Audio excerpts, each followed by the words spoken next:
Are the other people not going to be here tonight? Susan's Okay. It's 7 o'clock. We're going to go ahead and call the meeting to order. 5 board members present. 2.01, approve agenda. Okay. Second. The move by Bill, seconded by Dennis, that we approve the agenda. All those in favor, raise their right hand.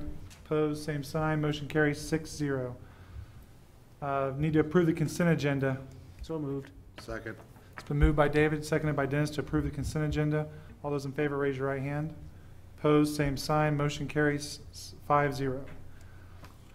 4.01, does anyone sign up to talk to the board? All right, good deal. Moving right on, then we'll get Mr. Walker out of here early tonight. 5.01, Josh Walker with Lloyd Builders.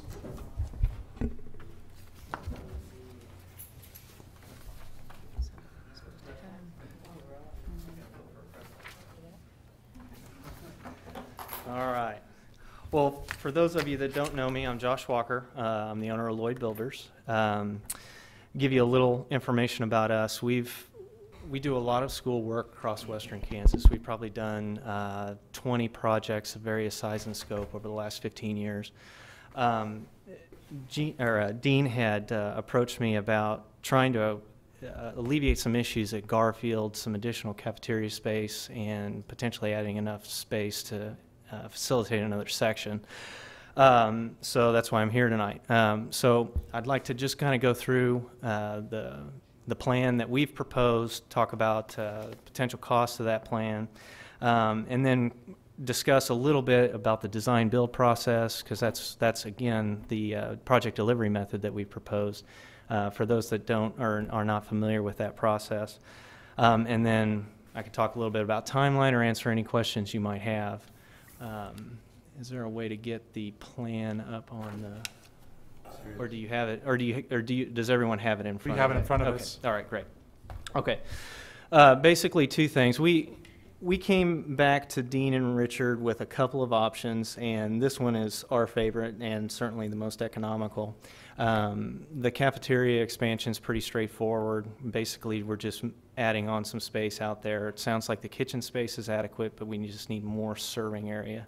Doing that's going to require relocating some utilities, water, gas, all wrapped around there, but that's really not that big a deal. The meat and potatoes is the actual classroom addition. What we've shown is a connecting link to an independent structure, and that does a few things. One, the roof line in that location is very complex, so it simplifies the construction, saves you some money there. Also, by doing a connecting link, we can do an elevation grade change, very subtle, but we can, where the new addition goes, we can build it a little bit lower, save you some money on fill.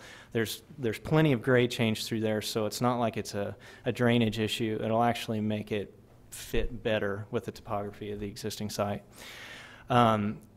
As far as the scope goes, what we've proposed is very similar construction to what you have. You'd see an EIFS exterior, you'd see aluminum windows, a standing seam roof, inside drywall, epoxy floors, carpet in the classrooms, the cabinets, the sinks, all the stuff that you have now.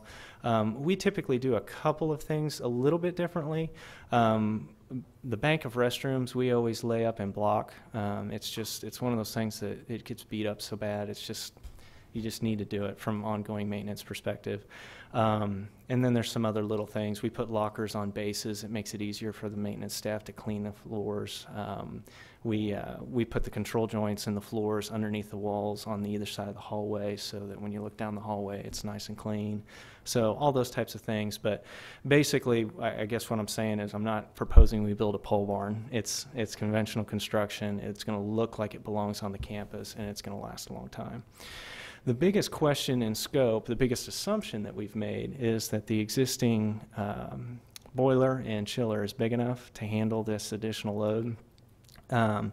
We know that we'll need to account for some additional makeup air. That's not really a big deal, but we're going to have to run the numbers, make sure that the boiler and the chiller is big enough so that we can tie into those systems. But that was a big part of the location, because it's so close to where all of those are. It saves you money. We don't have to run clear through the school to tie in somewhere else. So I believe Dean gave you our preliminary proposal for the budget.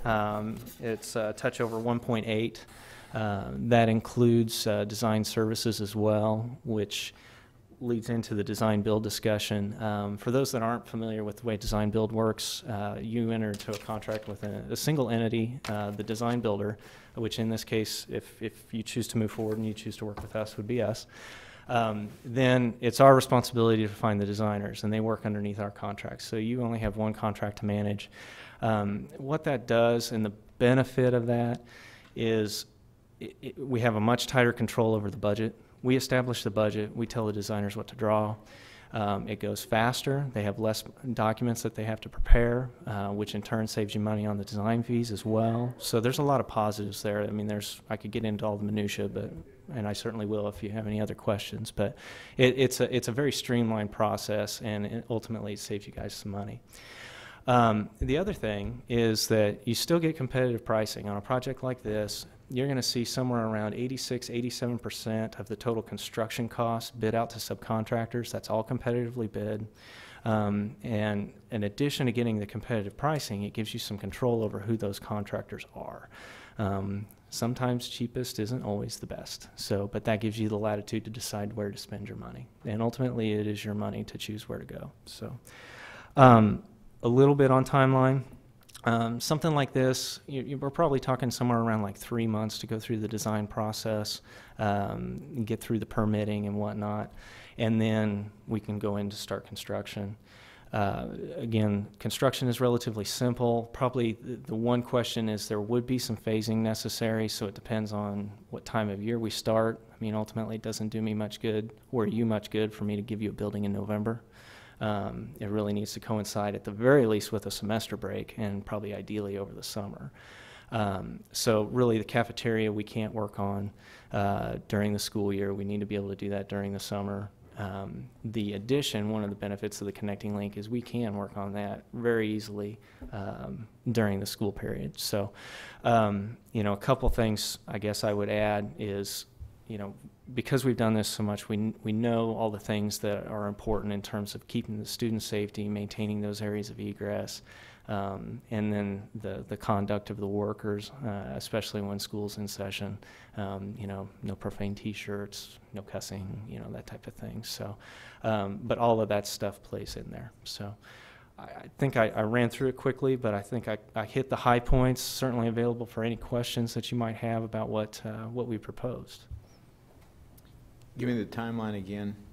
We're probably looking at about 3 months to do the design, do the permitting, and then construction is probably about 6 or 7 months. Okay. So if we were to start in the fall, we would be able to start on the classroom edition in the fall, finish it up probably towards the end of the school year. But then we wouldn't be able to do the cafeteria, so it would kind of get tacked on the end. If we started in the spring, we would start on the school edition, and then once school was out, we'd be working in both locations at the same time. And provided we start early enough in the spring, shouldn't be a problem to have those classrooms open for start of the following fall term. Yeah. Okay. Barring different weather conditions. Exactly, yes, yeah, always the weather. I don't know if you were involved in this, but where are we relocating the playground? That's obviously where the playground is. Where would that be relocated to? Just part of the green area. I mean, Just there's out into plenty the of room, yeah. Either over here Okay. or somewhere there'd still be plenty, so. And then the way you have drawn it there would not, right now there's a sidewalk that passes right through where your connecting link is. That would obviously probably go away, Brandon. It could go, we could add another sidewalk that goes around the building if you feel like that's necessary for access, but it does not get in the way of the drive that's Okay. further to the It keeps it out east of there. off the looks like off the big paved blacktop, whatever, and then off the drive. Right, yep. And we were okay as far as like drainage and stuff. As far as all that goes. Yeah, you've got a lot of detention. elevation change through there. I mean, we'd have to run the numbers. We may have to make the detention pond slightly larger, but that again shouldn't be an Plenty issue. already. Yeah, it's over in that northeast Yeah, corner. it's in a good location. So that cafeteria would shoot out about 40-some feet, maybe? That would be the maximum that it could go out, and that would be something that we really ought to discuss. That goes to the setback that's allowed through the city. So I don't know if you necessarily need all that space, but I showed it just so Okay. you could get a feel for just how big it could be. Okay. So Good concept. And then, this is something that, as we get through this year's budget and look at how to finance this, I mean, we were at one time talked about capital outlay and possibly increasing that mill levy. And I think it's 2014, correct, Terry, that we have to republish our capital outlay budget mill levy. And that's always up to protest. So we need to do some of those things. We actually go to Topeka for our budget workshop next Tuesday. And I'll ask, and I think it's called QBiz. I always want to say CBiz. I know it's at the QBiz that we looked into bus financing at one time and could have received that money from the state. I don't know if there's any more available or not, but it's basically zero interest and It's those Q-bond things. Is that what you're talking about? if they They have still those exist? available. Yeah. I'll ask Dale Tuesday, but then if not, we could look at certificates of participation or something along that line, but we'll find out some more information and see what direction we can go. But this concept would definitely get us through the next several years. It would give us the space to have some additional growth and greatly enhance what Garfield has in as far as computer lab, cafeteria space, and that's one thing they struggle with. But it's a good plan. I mean, I know we have a lot of work to do still, but To get to that point, to but it gives us a target to shoot for. Yeah. That's doable. Josh, I think I understood this right, but this basically on the exterior, it'll match the existing structure. I mean, it'll be the same scheme, everything. I mean, it won't stick out. It'll look like it was part of the original Yeah, plan. it'd be all the same exterior elements, the ephes, the aluminum windows, the green standing seam roof, unless you chose to do something different. Yeah. And See, that's a real advantage to Right. this approach, Mhm. because as a contractor, he's trying to bring value to the already building, not changing the look to be artistically significant. Right, yeah. So I greatly appreciate that. You bet. I know Mrs. Wormington couldn't be here tonight. Has she looked at this, or have you guys talked? And she likes this concept too for the school. Thinks Yeah. it works for the school. And, right now, I think it's still listed as storage. There's, if you can, it's very small, but right in the Mhm. middle, we were talking about, these classrooms, when Josh designed them, are pretty much the maximum. I mean, they're big classrooms. Bigger than what we normally do. So we could squeeze those down and still get a computer lab and still have some storage. And there's several things we could do within this square footage very easily and make it a little bit better. But no, this is what we had gone through, and This is what I was thinking when we were talking about modulars. And I was Exactly. thinking about, this is where I've always kind of thought that it makes sense to add on to that building, other than the playground. But I mean, it can be like Yeah, like we you said, can there's move lots that. of green There's- space. Yeah, this is a doable option. Yeah. Does anybody have any other questions for Josh? Thanks for putting it Appreciate together. that. Thank you Bet. very much. You bet. Appreciate it. Thanks for the opportunity, guys. Certainly glad to help any way you can. Okay, thanks. All right, we'll move on to 5.02, which is the state testing preliminary scores with the different building administrators that are present. who's first?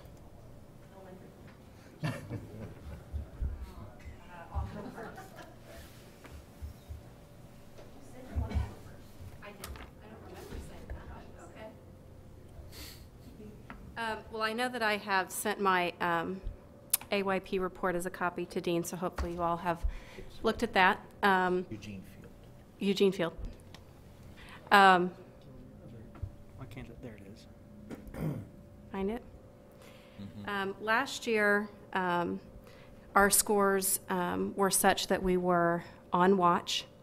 If you don't make AYP 2 years in a row, you are then on improvement. So unfortunately, this next school year, we will be a school on improvement.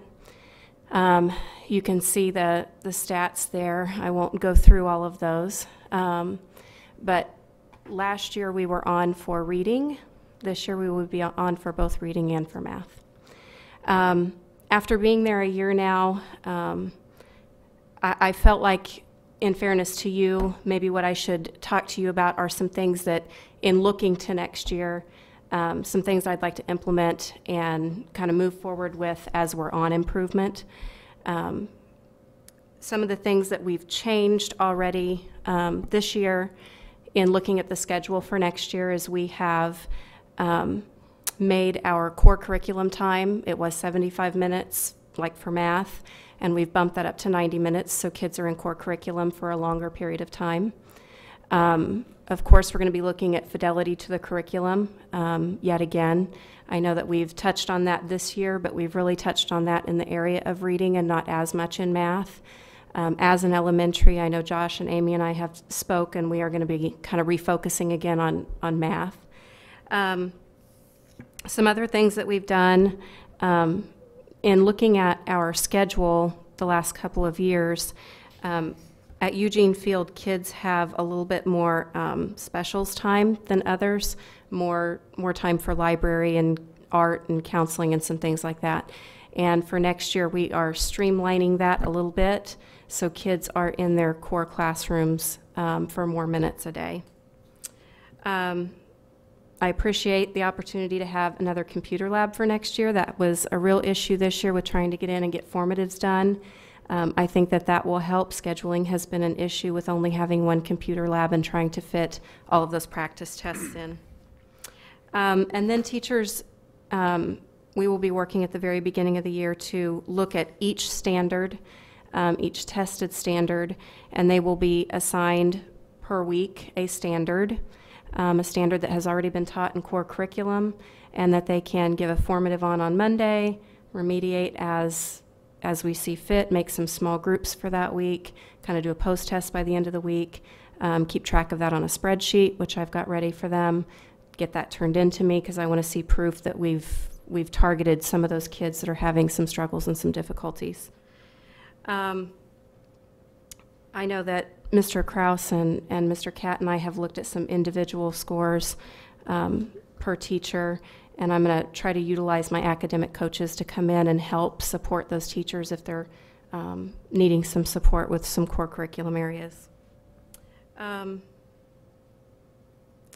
know that we'll be devoting some in-service time and some PLC time also to everyday math. I think it's fallen by the wayside just a little bit in the last few years where we've really focused on reading for MTSS and maybe not focused on math quite as much as we should. So we will be devoting some time to everyday math. And the other thing that I might mention is, as you look through that AYP report, one thing that jumped out at me a little bit is that our students that are in the free and reduced category did not score as well as all students. And I know that we've had some Ruby Payne poverty training in the past, and I think especially for my building and possibly, I know we've talked about it as a district, bringing some of that back in and making sure that we're meeting those kids' needs as best as we can. You guys have questions for me? Remind me, what's safe harbor? What's that? Safe harbor is a little tricky to describe. It has to do, maybe you all can help me out with graduation rate, with attendance, with previous scores. It's a little bit of a convoluted, complicated process. I just read through it today, but I'm sure there's somebody that can describe it way better than I can. We're still trying to figure out some of these. The high school last year was classified as a new building. For whatever reason, I think it has to do with the number of kids that you have that graduate, that come in, and so that's as good an explanation. Or do you have it there? Well, and what I did was, I thought, looking through this, you get the yes 6, yes asterisk, yes whatever. There's 50 million reasons why you get a yes. Well, they give you a nice little handy dandy, key, I suppose. But I made one for everyone so you guys can look through those because you're going to see it. You're welcome. And it goes over how they just define safe harbor Okay. and whatnot. It's kind of like, what is a And when green Sharon job? says it's convoluted, it's really pretty convoluted. Yeah, I read it several times today, actually, trying to wrap my brain around it, and I'm not sure I've got it completely wrapped up yet, so. Shannon, I have a question Sure. about, you talked about streamlining specials. Mm-hmm. Are you going to be able to do that and still give each teacher their allotted plan time that they're Yes, supposed to they have? will still have 50 minutes of plan time every day. And then on a week when they have art, they would have an extra 45 minutes of art that week. And then they'll probably kind of run that opposite of their counselor time. So they would have an extra art time and an extra counselor time on top of their 50 minutes, which is pretty typical for most of the elementaries right now. Okay, so art would be like twice a month? Or? Uh-huh. And so would counselor in some buildings. In my building, we're fortunate enough at this moment to have it every week. But I know Josh and I are talking about possibly extending her time at Lincoln a little bit. So I'm not real sure what counseling time will look like for next year. Shanna, a quick question. Mm-hmm. In looking at this, what's the significant difference between Eugene Field and, say, Garfield? Are you talking numbers-wise or curriculum-wise, or? Why the difference in the score ranges? It's a good question. Only being there a year, that's kind of hard for me to answer at this point. So tag in him. He was there last year, or 2 years ago. What's the difference? Between Garfield and Garfield, Lincoln, and Eugene Field. Why do we see this? probably is a little bit of, I mean, if you're looking at just straight numbers as far as free and reduced, there may be a little bit of a difference. They're probably more comparable to Lincoln as far as student makeup. As far as SES, yeah. So then why do we see the disparity in score ranges? My opinion from when I was there was fidelity to, I think we need to look at a couple of the other places, and I don't know what it is now. I think there were pockets of really good instruction going on, but to have that across the board, I'm not sure it was consistent. And that's also why Mr. Catt and Mr. Kraus and I have looked individually at some teachers to see if we can get them some help with that fidelity to the curriculum if there's an issue there. And only being there a year, I'm not sure I probably have even as good of handle on it as Josh does after being there for 3 years, but definitely need those academic coaches at my building frequently. Okay, let me ask the blunt question. Typically, major voyages away from academic fidelity is primarily an independent and contrary streak in faculty. Do you have that issue to deal with in your building? I think there's room for improvement. Very well couched answer. And you're prepared for that. As much as I can be. Thank goodness for Mr. Kraus and Mr. Catt, who have helped me a tremendous amount. Okay. Any other questions for me? Thank Okay. you. Yes.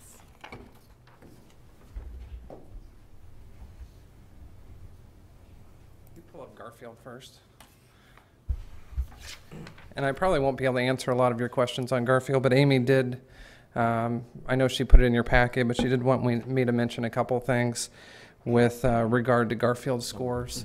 Just looking at their overall percentage in reading, they did make AYP in reading, but won't receive any standard of excellence in reading at this point. In math, they didn't meet the indicators for AYP, and I don't believe they weren't on watch this year, so would most likely be on watch next year. But according to the standard of excellence preliminary reports, they would earn standard of excellence in 3rd and 5th grade, which I think is really kind of an interesting spot that the state's in when you start pushing the AYP scores up higher and higher, that you could score standard of excellence and still be at risk of not making AYP as a building. But it kind of speaks to the high expectation that the state has at this point. She did notice that their leadership team has talked a little bit about a trend that they've noticed in their data. They're starting to see kind of a high year of data and a low year of data. They're not really sure, with her only being there for a year, what to attribute that to, but that is something that they're looking more closely at this point. But do you have questions about Garfield's data as it? Okay. Remind me again what levels these tests are taken at. 3rd, 4th, and 5th grade. Okay, all three. All three. Okay. And we're probably, just from hearing more information today, we're probably a year, maybe 2 away from seeing a pretty drastic change to state assessments. So right now everything's multiple choice. We're probably looking more at a multiple choice, multiple mark, some task, internally scored items. The new assessment, as they're describing, it's a pretty drastic change from what we have right now and won't be really good for comparing to these scores necessarily. It'll be a renorming experience. Absolutely. So when you said it's not going to be just all multiple choice, who's going to have the time to grade all those if they're handwritten? That's a good question. And when you ask people at the State Department, they don't have a good answer for us at this point either. Because if you have to read something, that means somebody's going to have to touch it, which means... Yeah. And who do you train? How many people do you train to do that? How much time do you take? who do you pay extra for people to score? You get into a whole lot of different issues, but really, if we could break in, we've done that. And that's the way state assessments were.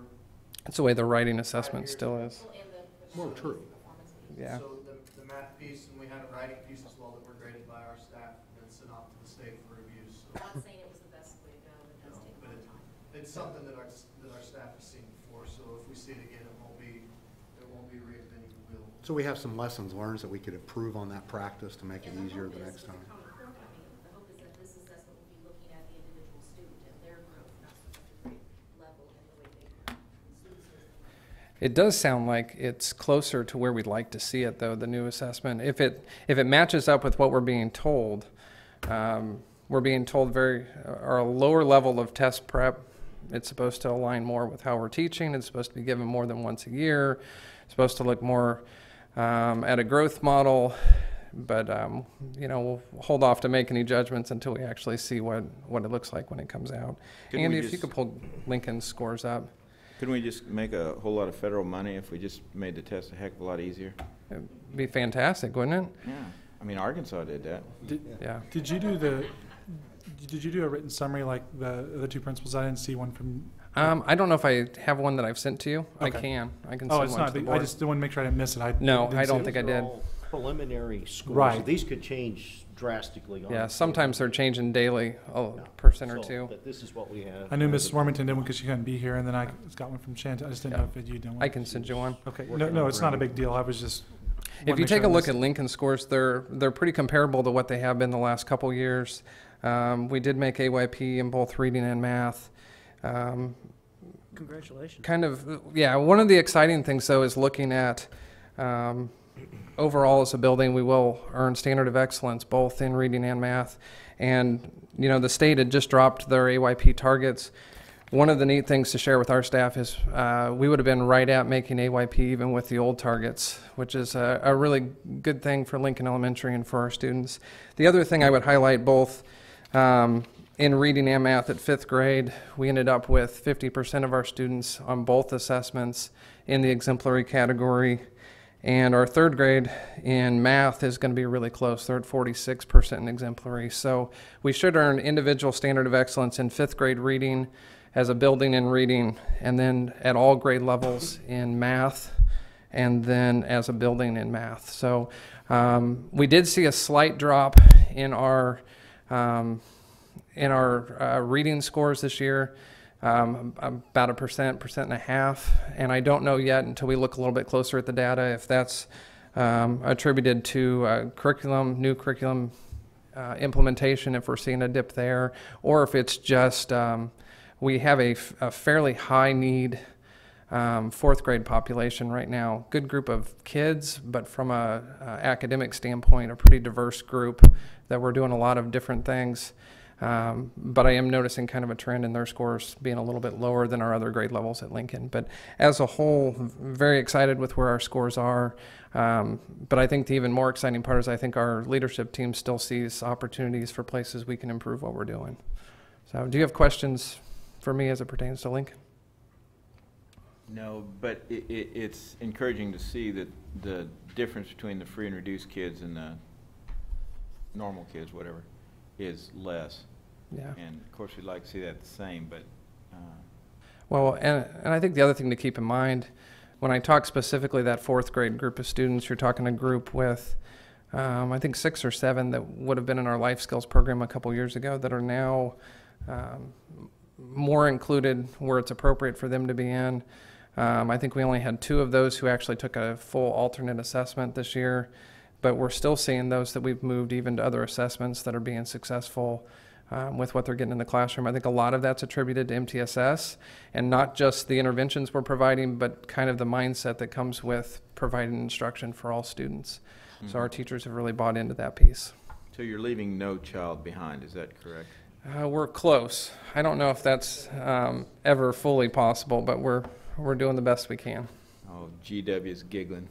I think he loves us. Thank you. Thank you.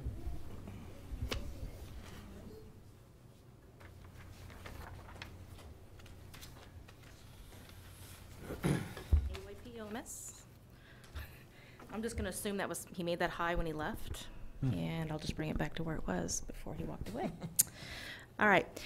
Middle school, this year we made AYP in reading and did not make it in math, but if you scroll down, Mr. Price, you'll see that we made it in the areas of all students in free and reduced. The group that did not make it was our special education group, and that's something that we need to discuss. As with all of them, there is always room for improvement and room to grow and things to talk about and discuss. And looking at this, it's not what you want, but, there's always, again, we just need to look at our different areas. And middle school is the fortunate group that gets to take reading and math in all grade levels. And we are big enough subgroups that we get all of the students, plus the disabilities, plus the free and reduced. So it's just a lot of numbers to look at. And but it's good to have that data. One of the things I've done over the last few weeks since the teachers have been gone is look at, over the years, kind of our trends with our classes, class of 2015, 16, and our grade levels over the years, our assessments in particular, from 2009 to 2012. And I will send that because I kind of finished that up today as I was tweaking some numbers. But in looking at that and moving away from this a little bit, some of the things that came to mind were that every year I hear from the 8th grade math teachers that 8th grade math assessment is really difficult for the kids. And as I look at our scores over the years, I see that 8th grade, they're getting better, but they're not as high as 7th or 6th grade math assessment scores. They're always lower, but they're, again, making a slow amount of growth. 7th grade teachers have said it's not easy, but now that we had lost our teachers because of budget cuts, and the 7th and 8th grade teachers are both teaching both reading and math, 7th and 8th grade, they're able to look at those assessments and go, you know what, there is a huge difference between that 7th and 8th grade assessment. And our scores show that over the years, that the 7th grade assessment, the kids normally score 80s to 90s as a group. In 8th grade, they tend to score, low 80s, high 70s as a group, and it's pretty consistent over the years. In looking at one of the things I thought was pretty interesting, and I was showing this to Shannon, I wasn't going to share it, but one of the things I was looking at was the 6th grade, 7th grade, and 8th grade reading assessment scores. And the year that we had our budget cut and we had to change from a teaming aspect to more of a junior high, again, where the teachers went from we had a huge dip in both 7th and 8th grade reading. Huge. 6th grade stayed the same. Their trend is slowly going up. But they didn't have to make the big changes that 7th and 8th grade did. But the positive in this is that this next year, they made a huge amount of growth. So they were able to step on, decide what they needed to do, get it done, talk about the curriculum, and I chalk that up to PLCs, working in those groups, talking amongst their peers and getting that work done and talking about the curriculum, the ability to bring those scores up. And really with the 7th grade reading assessment, they have outscored over the last 4 years. This was their highest score in the last 4 years. So sitting down and talking about that curriculum was pretty huge. In looking at, I also looked at, we have math and we have reading, but then we have, in middle school, we also have social studies that we give in 6th and 8th grade. And our scores this year, and I think I put AYP up there. I don't think we made AYP in social studies in 6th and 8th grade, but again, there's really no cut score. There's no average. It's just criteria that they put on, and they're not held accountable for the AYP process. And in science, we did. And again, looking at those scores, 83% science, 87% in 7th grade. Given the assessments that we give in a school year and how much we test our kids, I think they're doing pretty darn well. I think our teachers are doing a fabulous job of trying to decide and, what is it we need to understand? What is it we need to get into our kids and have them comprehend and be learning? And again, not there, definitely not there, and need to work on those things, but it's a pretty good start. So, any questions? How many individuals do you have to have in a subgroup for it to be? 30. Okay. What do you see as the biggest challenge in working with the students with disabilities? They're so diverse. When you're talking about disabilities, it'd be nice if you said, okay, these kids all have disabilities in this piece of reading. That's not what it is. They have an issue here in reading. This kid who's also maybe in my pull-out class or an inclusion has this issue with reading. So, disabilities, it's just as diverse as all your students. So there's a huge range of kids that need significant help in disabilities and lots of different kinds of help. And hopefully, we had our first day of our summer institute with middle school and high school today. Hopefully with MTSS, we can address some of those issues by identifying what specifically those kids need help with, put them in their correct crew time so that we can assist them with that, and we can see scores go up. It's pretty exciting what we have in place for that. Anything else? Thank you. Thank you.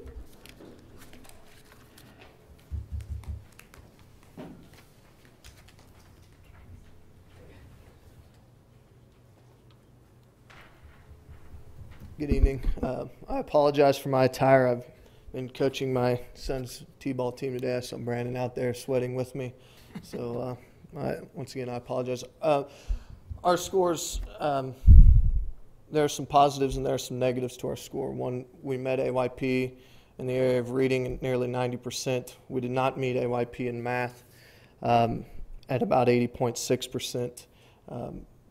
We did meet math overall with Safe Harbor, which is why you see the little yes with the apostrophe there, or the asterisk. But there are a couple of reasons why we didn't make AYP overall. First is that we had a subgroup with our free and reduced kids, which you see about 66.7%. 2/3 of our kids passed assessments, 1/3 did not, which ultimately takes us out of the running for AYP at that point. The other issue that we have is our graduation rate, which on the four-year cohort model is 72%. So there are some issues there. Now, the positives that can go along with this that we look at, one, if you look at the attendance rates there at 95.6%. So we can talk about some of the things that we've implemented in our building to try to improve where we're at. Even though it says that our attendance rate did not change overall as a building, if you look at the other scores there, every subgroup went up with the exception of one. So we had a 0.4% increase in free and reduced. So we saw increases in almost every realm with the exception of our Hispanic population. So one of the things it tells us is that our policies and what we're dealing with attendance has helped in that area. So if we look at the graduation rate, and we can talk about our graduation rate a little bit, there are a couple of things that you should notice. One, if you look at the students with disabilities, you can see that over the course of 4 years, that has dropped 23%. Okay, so that when you look at it, you're like, oh my God, special ed students dropping 23% from where they should have been. What we need to remember is that within this model in the 2011 class, there were 3 special ed students in this one class alone that should have graduated and did not because they went to the 18 to 21-year-old program. Okay, so we get dinged on that every time we have it. There will be another student in the 2012 group that we go through with this. So when we're talking about small populations, which you don't have a grade, I believe in the senior class from 2011, there were 13 special ed students or something like that. When 3 of them don't graduate, we begin to see huge percentages of decreases because of those things. So when we look at the numbers and try to figure out what's going on, there are certainly some outliers that we look at and make sure that we understand why those things are happening. So we have some other issues that we need to address. One is how we're going to deal with the alternative school as well as the virtual school when it comes to state assessments. So at OLC this year in state assessments, we had 3 of 9 kids pass state assessments for math. We had 6 of 9 pass state assessments for reading. Okay, so 6 of 9 doesn't sound bad, but considering that the cut score for reading is 86%, that's only 67%, which means that we've got a lot of room to catch up. Now, the good part of that is that 2 students catch us up. Okay, but when we look at math, when we're talking about 3 of 9 and we need to meet 82%, then we can only have 1 student not pass state assessments in order to meet AYP there. So we have some real issues. The further issue is that within OLC, the way that it's set up, students do not have to take a math class. Okay, so if if they make the choice not to take a math class during the time that we have state assessments, then we may have a period of 4 or 5 months where those kids are getting no mathematics instruction or reading instruction or whatever it happens to be. So if we want to get to the point where we're consistently making AYP, we're going to have to deal not only with what we're talking about with our alternative schools, but in the future what we're talking about with our virtual schools, because we don't have direct contact with those kids prior to assessments. In a virtual setting, the only contact they're going to have with our instructors is going to be through an email process, which means that we're going to have to do some things in order to make sure that those kids are prepared for state assessments at the virtual center as well as the alternative center. So those are conversations that Mrs. Cummings and myself will have to try to put some priorities as far as how we're going to address assessments, how they're going to be given, how we're going to prepare students for state assessments, and also some incentives for them to do well on those state assessments. When we talk about graduation rates, we have some positive things to talk about with graduation rates. You see that the 4-year cohort was at 72.4%. We currently have 4 students that are finishing up at OLC right now. If all 4 of them finish up, our graduation rate this year will be at about 80%, which is a huge increase from where we've been in the past. Okay? It is not where we want to be. We certainly want to get back to the days of 88, 89, 90%. 100% would be fantastic. But when we talk about some of the things that are happening within our groups, we have to understand what's going on within our community. So if we look at this year's class alone, the 2012 class at Ottawa High School, in total, and remember that the class itself came from the middle school with 148 students. Help me out through the formula, make sure I got it straight as we go, because I've got a question on the sheet. Okay. We start off with the number that enters the freshman year, correct? Correct. And then we look at, You take out all transfers. Okay, anybody that's transferred out does not count against us. So really the numbers that you're looking at are the kids that have dropped and the kids that have graduated, or the non-graduates, the kids that are moving on. Okay, so in total with the 2012 class, and granted, we never had more than 150 students at any one point in time. We had 239 kids that count within this cohort. Okay, now 72 of those transferred out, so we don't have to worry about them, but still it talks about the transientness, is that a word? I'll make it up if it's not. How about transiency of our schools? Okay, when we have 72 kids transfer out of our building, that's not even counting the kids that transferred in. There's 72 kids transferring out of our building a period of 4 years just for the senior class. And we had talked about before numbers of transferring in and out that was well over 100. Some of those kids are transferring in and out multiple times. Okay, so those kids don't count. All told, in this year's graduating class, we had 129 graduates. There are 4 that we're still dealing with continuing that are currently taking classes at OLC. I believe that 3 of them will finish. Well, I have no doubt in my mind that we'll finish. One of them we're working on, we'll see where they're at. If all 3 of those finish, we're looking at a graduation rate of about 79%, just under 80%. If all 4 of them finish, we'll make it over 80. Okay, so we had a total of 32 drops, 1 foreign exchange student, and 1 special education student that counts against us because they'll continue on to the 18 to 21-year-old program, for a total of 239 students. Okay, so like I said, right now if those 4 don't finish, our graduation rate is 78%, 77.8%, which is still up. If the 3 or 4 do finish, we'll get awfully close to 80%. Okay, so I started looking at, because of the numbers that transfer in or out of our school, I started looking at what our graduation rates are simply of the kids that finished at the 8th grade, came all the way through the high school. So in those groups over the period of the last 3 years, it's always been mid 80%, 83%, 84%, 85%, something like that. Which, when you look at our cohort, it's 72.4%. A change of 13% is off limits. Okay, so to answer a question before it comes, the question is, okay, why aren't these kids graduating? Okay, so Mr. Graff and I sat down and looked at this year's group of 32 kids that didn't graduate. Okay, and we've been talking about trying to get the county attorney's office involved in some of the things that we're doing. Of the 32 kids, we counted 20 of them that during their high school time had spent time in jail. Okay. To me, that's incredible. Absolutely incredible. And we wonder why our kids aren't finishing school. how early on did that start? Some of them were freshmen. 14 freshmen? Okay. Some of them were freshmen. Okay, I don't know what happened to them 6th through 8th or even at elementary school. So just from the time that we had them in high school to the end of this year. So, I mean, some of them have seen jail time since they've dropped out. But the fact that 20 of the 32 had seen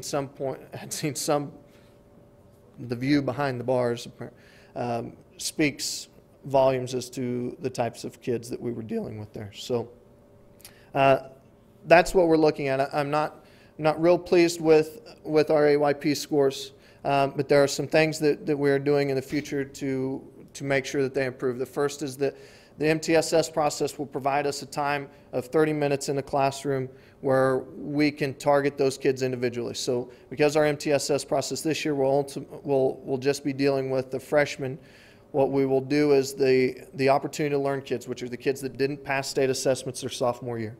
They will be placed in a classroom with the teacher of that assessment. So if they didn't pass the math assessment, they'll be in a classroom with the math teacher for 30 minutes every day for the entire year. If they didn't pass the reading assessment, they'll be placed in a classroom with a reading teacher, and they will be going over those models as to try to figure out how to bolster scores. They'll be going through the learning process to try to address where we're at with our AYP scores. The other piece is how we're going to deal with OLC and the virtual program, and those will be conversations that Mrs. Cummings and myself will have, trying to make sure that we get to the point where we're not having a discussion of whether or not we're making AYP, but how much we blew the target up. Okay? Do you have any questions for me? I got a simple one. The math doesn't work on 2 of these, and I know this is a state function. Okay. But how do we drop down on a 5-year rate for free and reduced from 59.5 to 55? And how does our white group from 73 to 70? Does the state take away a high school diploma on these formulas or something? All the other ones grow up after doing the 5 years. It's just strange. I didn't know. And I mean, what that tells me is that they had to, in order for it to go down over the 5-year, we had to get worse, and we didn't get worse. It happened, yeah. So I'm not quite sure. It worries me about their data. Yeah, their data's a little screwy. I think that's why they continually update and go through. If you looked at our scores yesterday, our scores were different. And then look on it again today, our scores went back to what they were last week. I don't know. They can't pull up our science and our social science test scores. They've lost them. So the data is not available to us at this point. 100%. We did incredible on those. That's great. Okay? Thanks. Really appreciate it. Thank you. So let me ask all the educators involved in this. No Child Left Behind started in what year? 2003? 4, 3?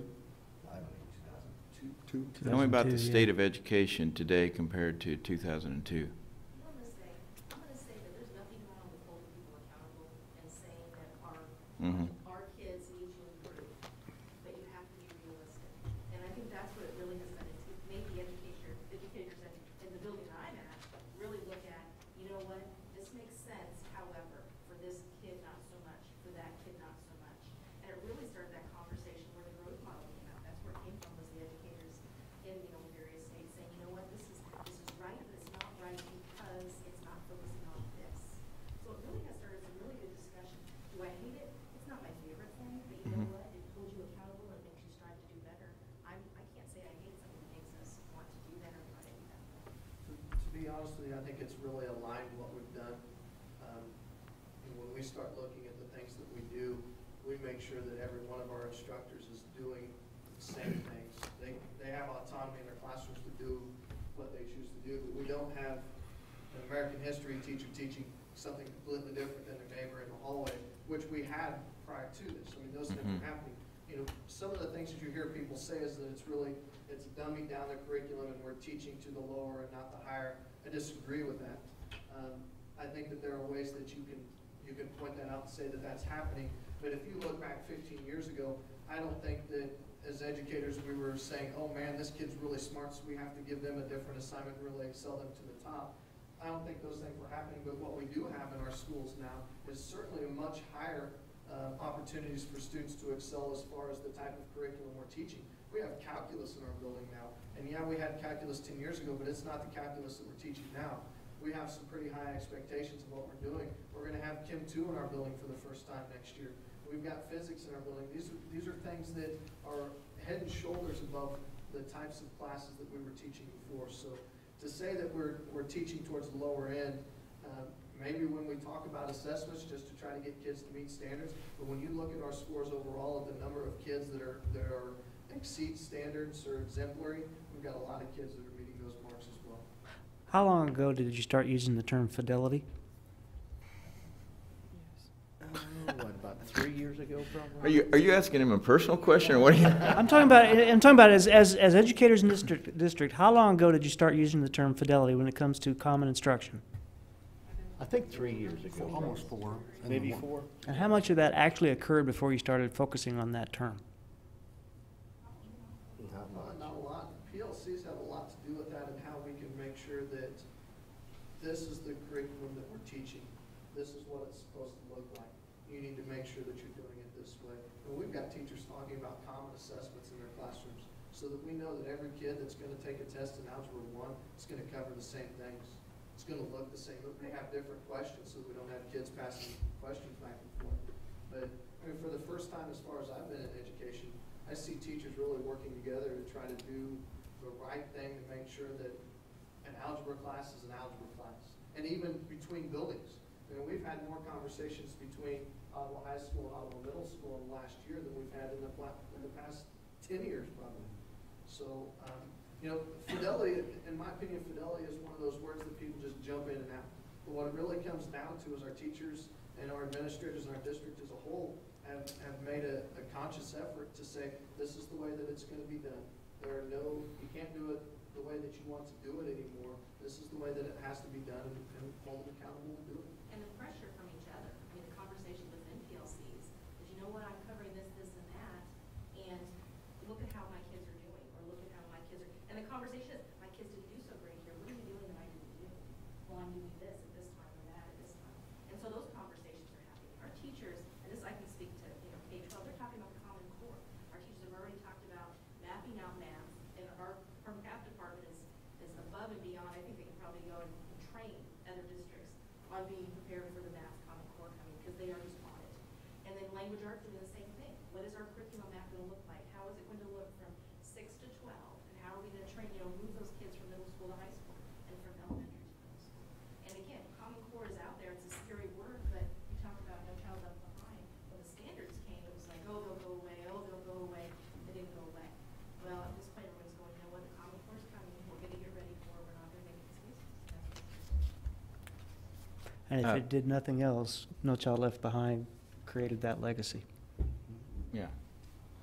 And accountability is great. Agree or disagree, compensation for educators should be tied to assessments. I can't say I agree 100%. I hate our salary schedule. I don't understand why a teacher gets paid $60,000 because they've been here for 25 years and a first-year teacher gets paid $32,000 to do the same job. I hate that concept. I don't understand it. It makes no sense to me. But when you have no control over the type of kids that are in your classroom, to tie it to something like assessment, there are some fallacies in that thought as well. So we live in a flawed system, and what we've got is what we've got. Some schools are trying to figure it out. I don't know how well it's working, but more power to them. And Bill, I think, and David, I think I got to, if Margie don't mind, I think you kind of led this charge from when I first met you as we started talking about facilities, and from your background working with the kids in Hawthorne, how we wanted to have consistency across the district. So if one kid transferred from one school to another, they're at the similar point in the similar core base. And Marge, you and Bill, when I first came on, you guys were leading that charge, so I greatly appreciate that. And now with the leadership changes here and the commitment to MTSS and our PLCs, I think we've evolved a long ways. We're not where we need to be, but I want to say thanks for your leadership, Marge, because you've brought a lot out over the years. And equitable, and it's not equitable, and we don't pretend that it is. And we're closer with 2 buildings. We're closer, but and I think that will be, you know, just right now tonight we heard about some people having PE specials, I'll call them, more often than others. Well, if you ask any kid, in elementary anyway, what's your favorite thing? PE, music, PE, you know, if we cut down that and we make them have more reading, that's, you know, but so you have to, that's necessary, but you also have to realize what the kids are going through, you know. And we do not live in an equitable society. We have, how many homeless kids do we have? 100, something like that? 110 or something like that. 131? I saw, as I was coming home from Garnett this last year, a bus stopping at the motel. We have kids living in the motels. That's not equitable. And until we can get that part closer, then the schools are not going to, you know, they're going to reflect that. And that And they are reinforces Dr. reflected. Cobb on his position on assessments. You've got to look at the group and see the individuality of that group, because again, there's so much nuances.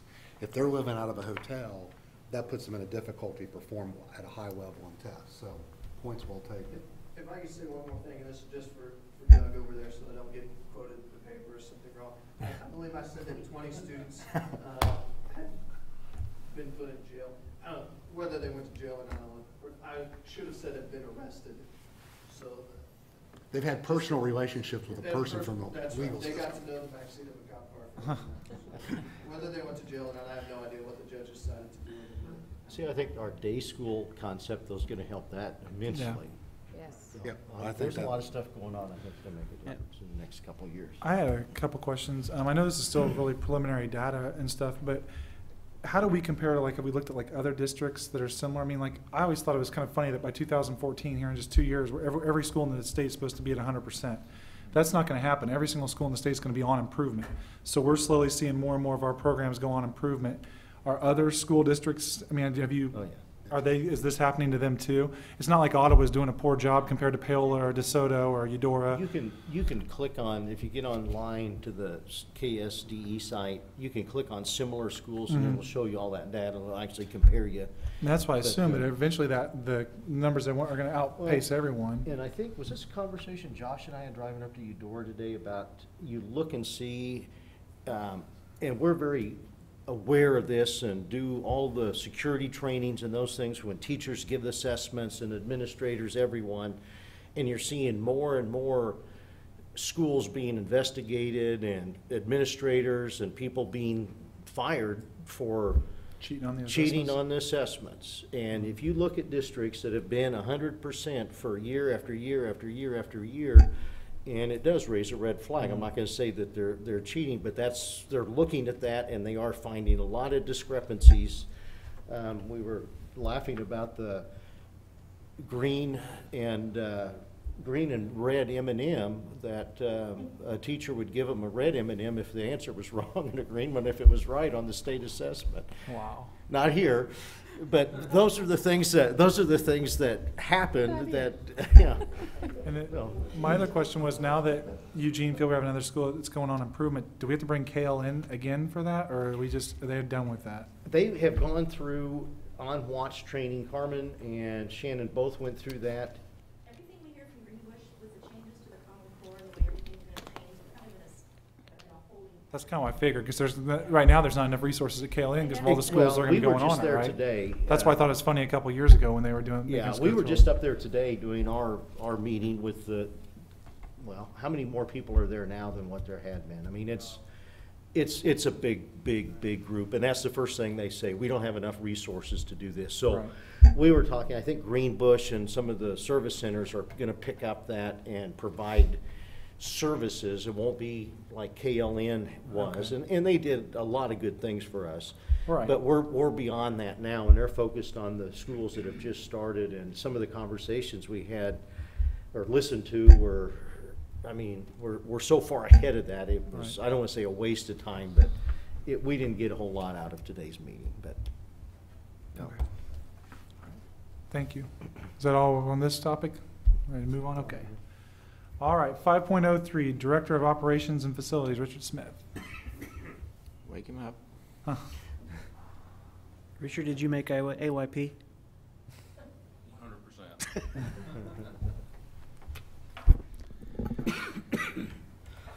100%. At our last meeting, we talked about some issues that we had going on at Eugene Field, and I felt like we need to come and talk about that tonight.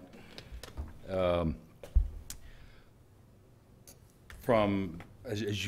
not sure, yeah, okay, we do have that up there. This report that was put out for me by Greenbush was ran from April 23rd through May the 18th. And with, I'm not sure if everybody knows what CO2 is, but it's a pollutant in the air that is caused by a lot of different things, not just people, but things in the building that could possibly cause that as well. As you look back on this report, the Indoor Air Quality Monitoring Report, Andy, see, you might have been there on the front page. Yeah, what you were on, Yeah. the IEQ. There was a couple things there that I wanted to, yeah, that's it, Andy, that I felt like that you guys need to know about. Actually, when we first started this report, we were called in because they felt like we had a humidity problem. Well, in reality, we didn't have a humidity problem, except for when it rains. And of course, the building doesn't condition the air that brings it in. We just, outside air comes in. And that these graphs will show that. However, in the CO2 section, 1,000 parts per million is what is acceptable for schools or classrooms. And spikes above this level indicate inadequate ventilation.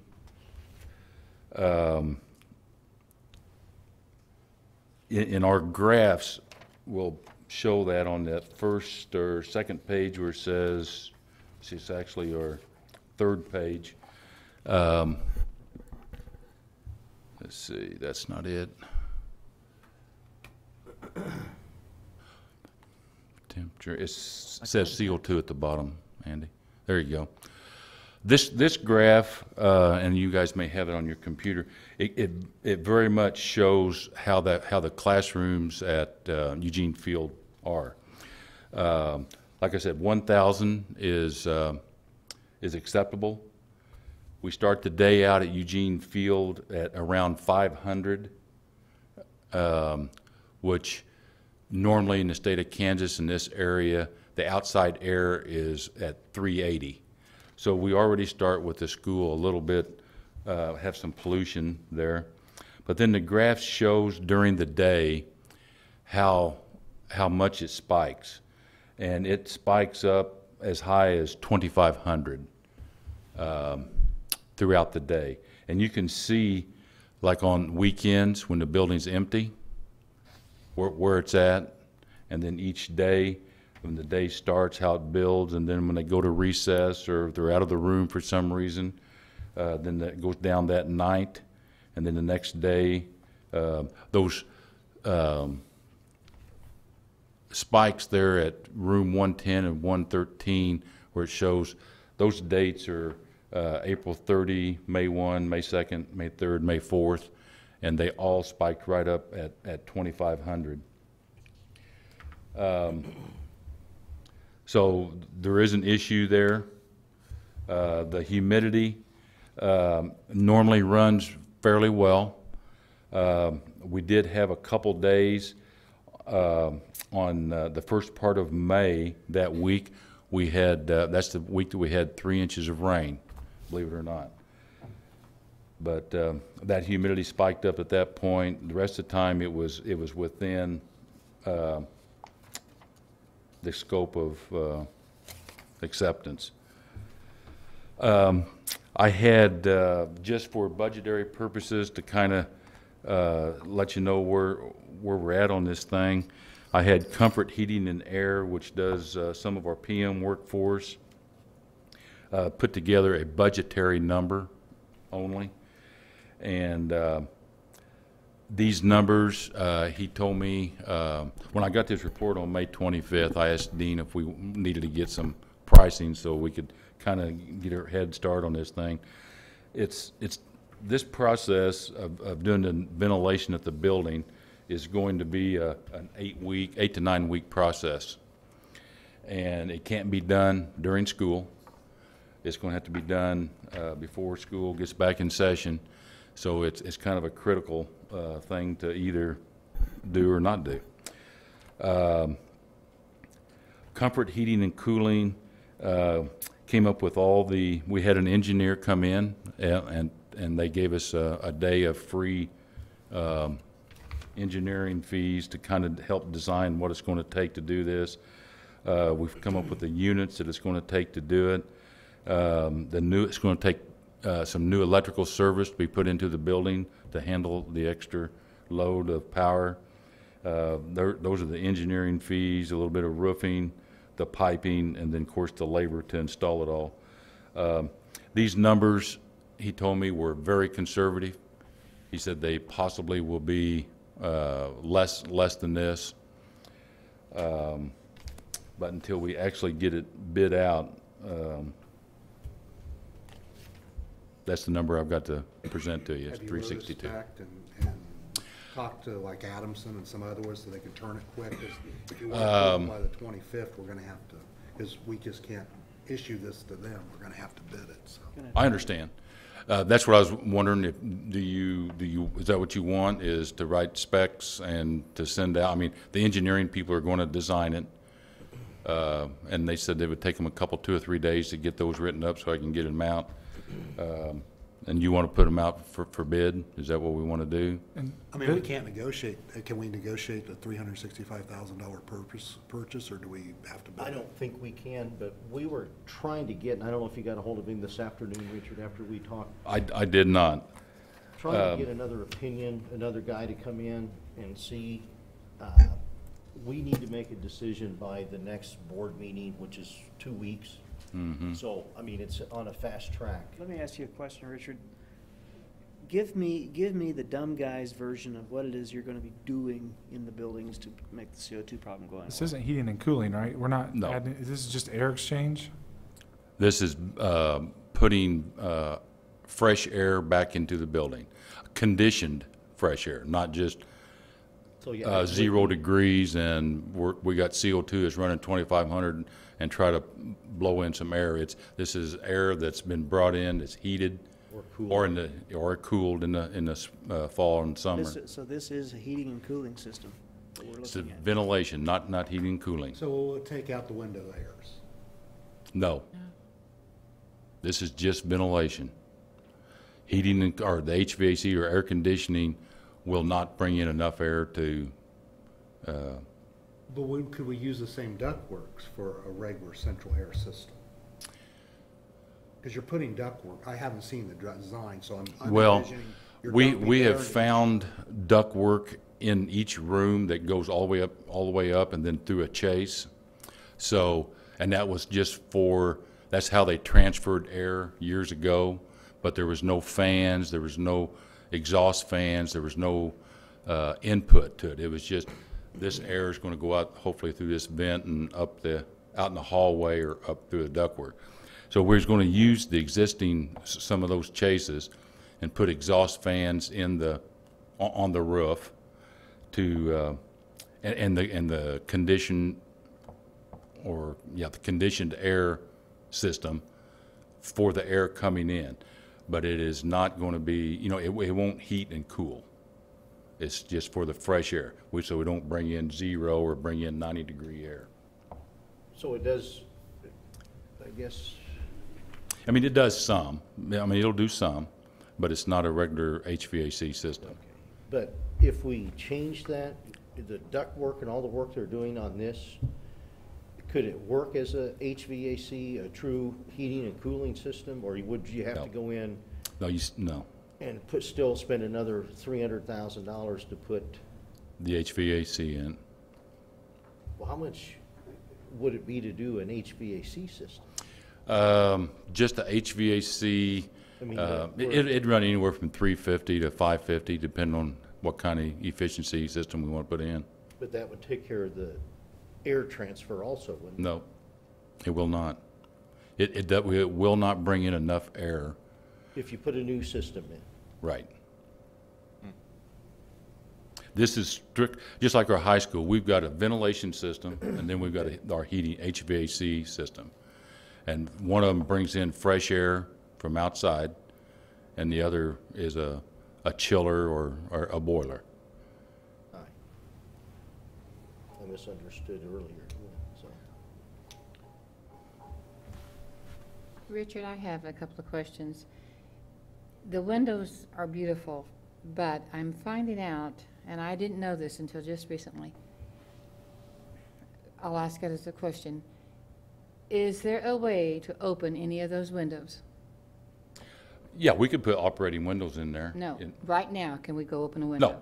No. Okay. So if this classroom gets too hot, the choice is to turn on the air, the individual classroom air conditioner, right? Correct. Okay, but if a lot of people are doing that at one time, then it causes some other problems up and down the hall? Or, well, I guess what I heard today was at one point in time, the custodian was ordered to shut off all the air conditioners so they couldn't use them. Is that true? Last winter, that when we were running air conditioners, we didn't realize we had an CO2 problem at that time, and they were running air conditioners in some rooms, the window It was units. just too hot, so they, Right, okay. Similar to what the high school has dealt with, on and off, yep. yeah. But can't they, didn't we find out, I mean, I know what Marge is talking about. They can pull outside air in without turning the air conditioner on, right? They can, but it is so minuscule that it doesn't make any difference. The outside air intake on those air conditioners out is about this big, and they need Okay. 1,000 times that much. Okay, that leads me to the second question. This scares me. If you're in this classroom, and we all know there's supposed to be 2 ways to get out of the room, and if the door is blocked some way, how are those kids getting out of the room if we can't get out the window, if we can't open a window, or if we can't get out the window? Have you thought about that? I mean, and it's a beautiful building, but it's a fire hazard and whatever else. If we do not have If there was a way a to fire, get if those there was kids a out. fire in the in the building, in the window, and the doorway was blocked, I would think a chair or a desk would go through the window quite nicely. I don't think you can break those windows. That's what I'm thinking, that's what I've heard. But I'm not sure it's an adult. you can't get out of most of our rooms. There's one egress out of the classroom. We have all kinds of rooms that don't have windows at all. I mean, that, Well, But they have doors that go out. high school doesn't. They don't have windows, or they have one door and a lot. I mean, it's, The sixth grade wing on one side is just one door. yeah. but we're talking an elementary school that has windows we can't get out. That's pretty common now, Marge. When Okay. a new building, I They don't put want to be the- responsible for a bunch of kids, 300 kids that's trapped in a building with that. well, I don't think we have to, we'll have that. Well, we don't know. On the CO2, I mean, this isn't a new phenomenon that just developed. We can assume that it's probably been doing like this for the last 50 years. It just finally got caught, right? That's correct. Okay. But once it's caught, unfortunately, we have to take care of it, right? Because it can cause problems. Yes. Although it's been causing I problems asked for the 50 years. engineer, Marge, if every window in that building was operable, This stinks. and we opened every window, if that would be enough to, and he said, no, it would not, because it's got to be air brought in, forced in, and then the same amount's got to be exhausted. And we don't have that, we just don't have that.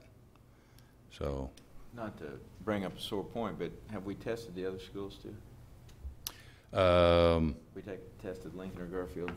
Not that I really want you to, but well, we got ventilation systems in both those schools. yeah, but Any older school like Lebo or Linden or Waverly, Yeah. they're going to probably They're be all having, having the they probably same. have the same issue, right? Yeah. Yep.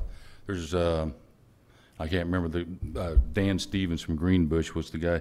There was a school just north of us here a little ways that had to put this in, and it cost them over $500,000. It was a little bit bigger school. So I guess, Richard, I'm still a little cloudy because, again, like when we look at the high school or we look at the New Lincoln, we're bringing fresh air in through the HVAC units, correct? mhm. So, Yeah. so if we are gonna look at this investment, what would it take to bring the fresh air in through the HVAC? Well- And do it that way? Because at the hospital I worked in, we did use rooftops with air handlers, and all the fresh air came in through the roof. And the only exhaust out for the exchange was in my surgery suite, not my whole hospital. So when I look at the high school, I'm thinking about the design now. Aren't we just bringing fresh air in through the, Through the HVAC system. Yeah. Lincoln does, or Eugene Field does not have ductwork like the high school, the middle Right. school. And the system, as far as the heating and cooling system was going to be put in, was going to be like a VRA system, which is a variable, and it's heated by Freon or cooled by Freon. It's like a heat pump system. So we're not going to have the ability, unless we gut all the ceilings out, put ductwork in, which is going to be a whole different project to run that they type really of. think with the ductwork that we got, we can get the airflow and air exchanges to work? For the ventilation only, yeah. Because are they going to then move, and I'm getting too detailed, I know, I apologize, but then do they cut doors to bring it through to the hallways, or are we just force dumping it into the room? There's going to be additional, through the system that's already in the school, they're going to be cut in where they can, and put grills in the ceiling and let it go up in there. How much wind noise is it gonna create? Way less than what the air conditioners do. But aren't we still gonna have to run here? But you're still gonna have to run the air conditioners Yep. unless you cool them. Yep, unless you put an HVAC system in there. I'd like to see at least a bid to do it complete HVAC ventilation system. Okay? Yeah, I agree, because if we're gonna look at 360,000, I mean, and then have to turn around if we want to do HVAC and spend that on top of it again. Have them. Even if you put in a regular HVAC, you would have to do this anyway. This would have to be done, and that would be part, But it would be part of the new HVAC system. It Yep. would- I mean, all this is air handling. This is moving air from point A to point B. from An outside to An inside. HVAC system would do that anyway. No, He's saying no, though. He's No, it saying won't doesn't. do it. It won't Isn't it change on the air air out. handling unit on the rooftops that you're bringing your fresh air into the air handling units, and they're handling it through the return? and then you gotta figure out a way to exhaust it all. I mean, it's not just bringing it in. Whatever you bring in, you have to exhaust the same amount of So air. where will the exhaust for this come out of? Because I still envision the old walls with the door shut. How, if you're forcing air into the room with the air conditioner You're creating a running, positive you've got a vacuum. positive airflow, which, how does the air then get to the hallway and out? It's not gonna go to the hallway. It's gonna go up through the duct, through an exhaust system that's gonna be sucking it out of from the roof. That already is in the classroom, the So that's what- exhaust vents. Just the ductwork up for you. But not the fan that's sucking it out. Right, I mean, they're gonna install that, but Yeah, I don't have all the technical stuff and know. all the engineering stuff. I don't know how it's all designed. I just know that, I was told that the HVAC would be an add-on to this if they were putting in a whole HVAC system in that school. So this money would not be thrown away. It would take care of the ventilation, but you'd still have window air conditioners. It would not cool the building. And we can, the system that we originally, or that I thought would probably be the best is like I say, the VR, where you don't have to build all the ductwork and all that stuff. It would just be, each individual room could be controlled with that. And then this exhaust system, or ventilation system, would take care of the fresh air that's going to be required according to ASHRAE. Have we thought about if they do get in there and find asbestos?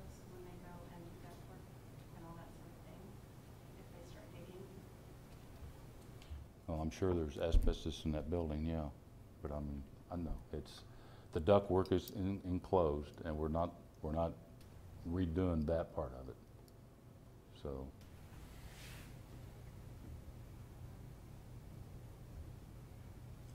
Well, I think a second opinion would be good, too. I Yeah, do too. do what now? The second opinion. Okay, second opinion, and, you wanna bid on full HVAC system? Option to put full HVAC in. Okay, we probably won't be able to get it done this summer with that, but we'll, And I guess, Richard, the one question is, do we need our own engineer to then write the specs? Because we're basically using an engineer that Comfort works with, right? that what? That Comfort's working with? Well, this is That there's- Gibson Engineering. I mean, he will use whoever, but he donated a day to come down and help design Well, I what it just was. saw it in the bid, so I Yeah. thought it was a design build. No, this was just something he put all together, so it was kind of a budgetary thing.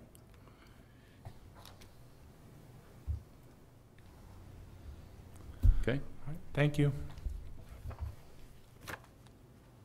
Moving on to more good news, huh? 5.04, workman's compensation premium information for 2012, 2013. We did get our information from KASB's workers' comp, and that premium is scheduled to go up $37,693.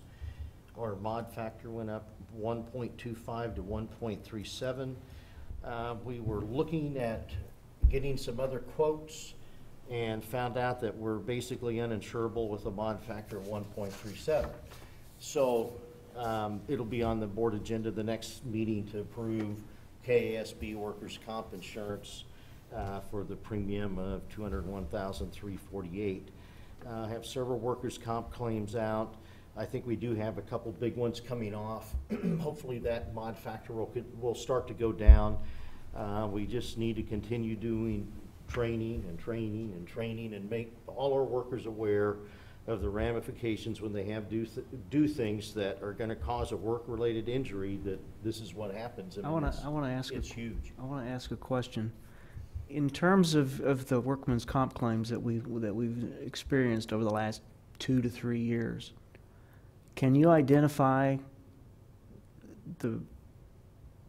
I'll say it in 2 different ways. The classification of employee. Are these maintenance classified employees? Are they faculty employees? We've had all aspects. I think probably custodials is one of the high ones, but then we've had a couple paraprofessional claims that have been hundreds of thousands of dollars. And then we had a teacher a few years ago, that ended up being hundreds of thousands of dollars. So, but as far as the number of claims custodial, all of them aren't that serious, but a couple of them have been, and usually a back-related injury. And we do the training, and we talked about some things, how to make that better, and maybe even doing an incentive for when people see somebody doing improper lifting or something, to make sure they take care of it within their own group and reward somehow maybe for that. So we're What about, working. I'm not normally one for negative reinforcement, but what negative reinforcement do we have in place for improper lifting, for? On Richard's, you can.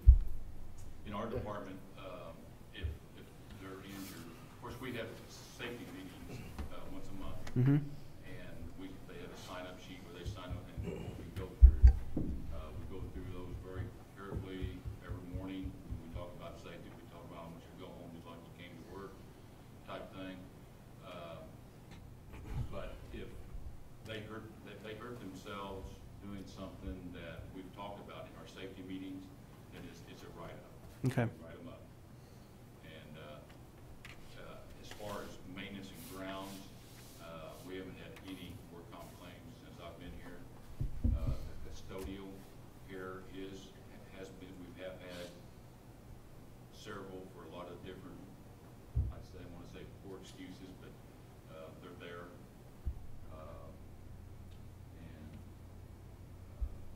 And they go through the same safety training as what the maintenance people do. One more question. In terms of your custodial department, when they're working in the buildings, and, you know, knowing that it's a spread out situation, they're likely to be working alone regularly. What kind of follow-up do you have in terms of supervision for your custodians to make sure they're doing proper lifting, proper procedures for things? Talking about during the year. Well, when the custodians are working, yeah. Most of our lifting and stuff comes in the summertime when we're moving. We move everything out of the classrooms and clean and stuff. And we've gone to the team cleaning concept. We always have a crew of men working together. Okay. And the crew that moves the furniture and stuff are my guys that are a little more hefty and a little more stout. During the year, they do some lifting, and that's normally where something does happen, is when they are working closer by themselves. That lead person talks with them and visits with them how we do things, where we've gotten chair moving things, tables, equipment to lift tables and stuff with, desks, and we move all the desks out. So most of our, like I said, most of our, I don't want to say, I don't want to put any light on any of it, but, you know, we had one custodian hurt the back by bending over to pick up a trash can that was at the teacher's desk. And she said she bent with her knees and all that, but she still hurt her back, and she's been out for 6 months. So I'm not sure how we handle it, but she swears that that's how she did it. So One possibility is to make sure that they're always working in teams of two and never alone by themselves, as difficult as it is. yeah, that's impossible. We're 8 staff short, and we just barely have enough to cover one per area. We're 8 staff short because of budgetary constraints? It started with that, about 3 years ago. How many staff could we pay for our increase in workman's comp premium? For custodians? One. Depends on, yeah, probably a lot. Well, I guess the other question I have is, I know way back when we were about in the 80s, how are we handling the process of evaluating the person? I used to run a hospital, so workers' comps can be attractive. Are we working with our workers' comp physician to try to help them make sure it's not, you know, I was out doing my lawn care on Saturday. Trying to. I mean. And we have issues. I mean, have we had a meeting with the physicians and sat down and have a talk about the goals and objectives? I personally haven't. I know KSB has, and that's a good idea, though, maybe to have Brian and I'm trying to think of her name. Betzenberger. Oh, Liz? Liz Liz. Maceberger, sorry. Sit down again and go through that, because we do have an issue with that it's just ongoing. Because we're, you know, in my former job, we're pretty similar to schools, because sometimes you'll have people fill out claims and they're unique, and we pushed them through the health insurance side before we sent it to workers' comp, so. I didn't know how strong we're doing that, because again, Well, you gotta have, you know, those are those questionable ones, you know. If Richard, I see him out there pouring concrete all weekend, you might have a little bad back come Monday at 1 o'clock, right? Awesome. That's a good idea. All right, we ready to move on? All right. 5.05, board reports. Do we have board reports this meeting? I have two. Okay, go ahead, Marge. I don't know that the reports, I just want to say that I went down to the juvenile facility when they had the open house. I don't know if anyone else did. I did. I was quite impressed, well, because I'm a teacher, I was quite impressed with the classroom. It just came out of my mouth how wonderful it was. Lori, I embarrassed my daughter when I said how great it was. Anyway, it's movable, the bookcases and things are movable, so if she has a younger group and then an older group, or a harder to control group. She can move it around, so she'll have sections in there. So I thought that was really a great deal. I understand that they're going to have a para this next year, which I'm thankful for, that's going to happen. I can't believe that they've thought of everything they thought of, because that's their job, and so they thought of a lot of things I didn't think of. But one of the things that I was really impressed with was when they pick up parents and they have small children, those children will not have to go into that building. They go into the old building, and everything is taken care of there. So they will not have to be in that facility. It's just more like going in, and there's a playroom there, and they can just be the best situation that they can make out of kids that have been taken out of their home and because of their parents, whatever.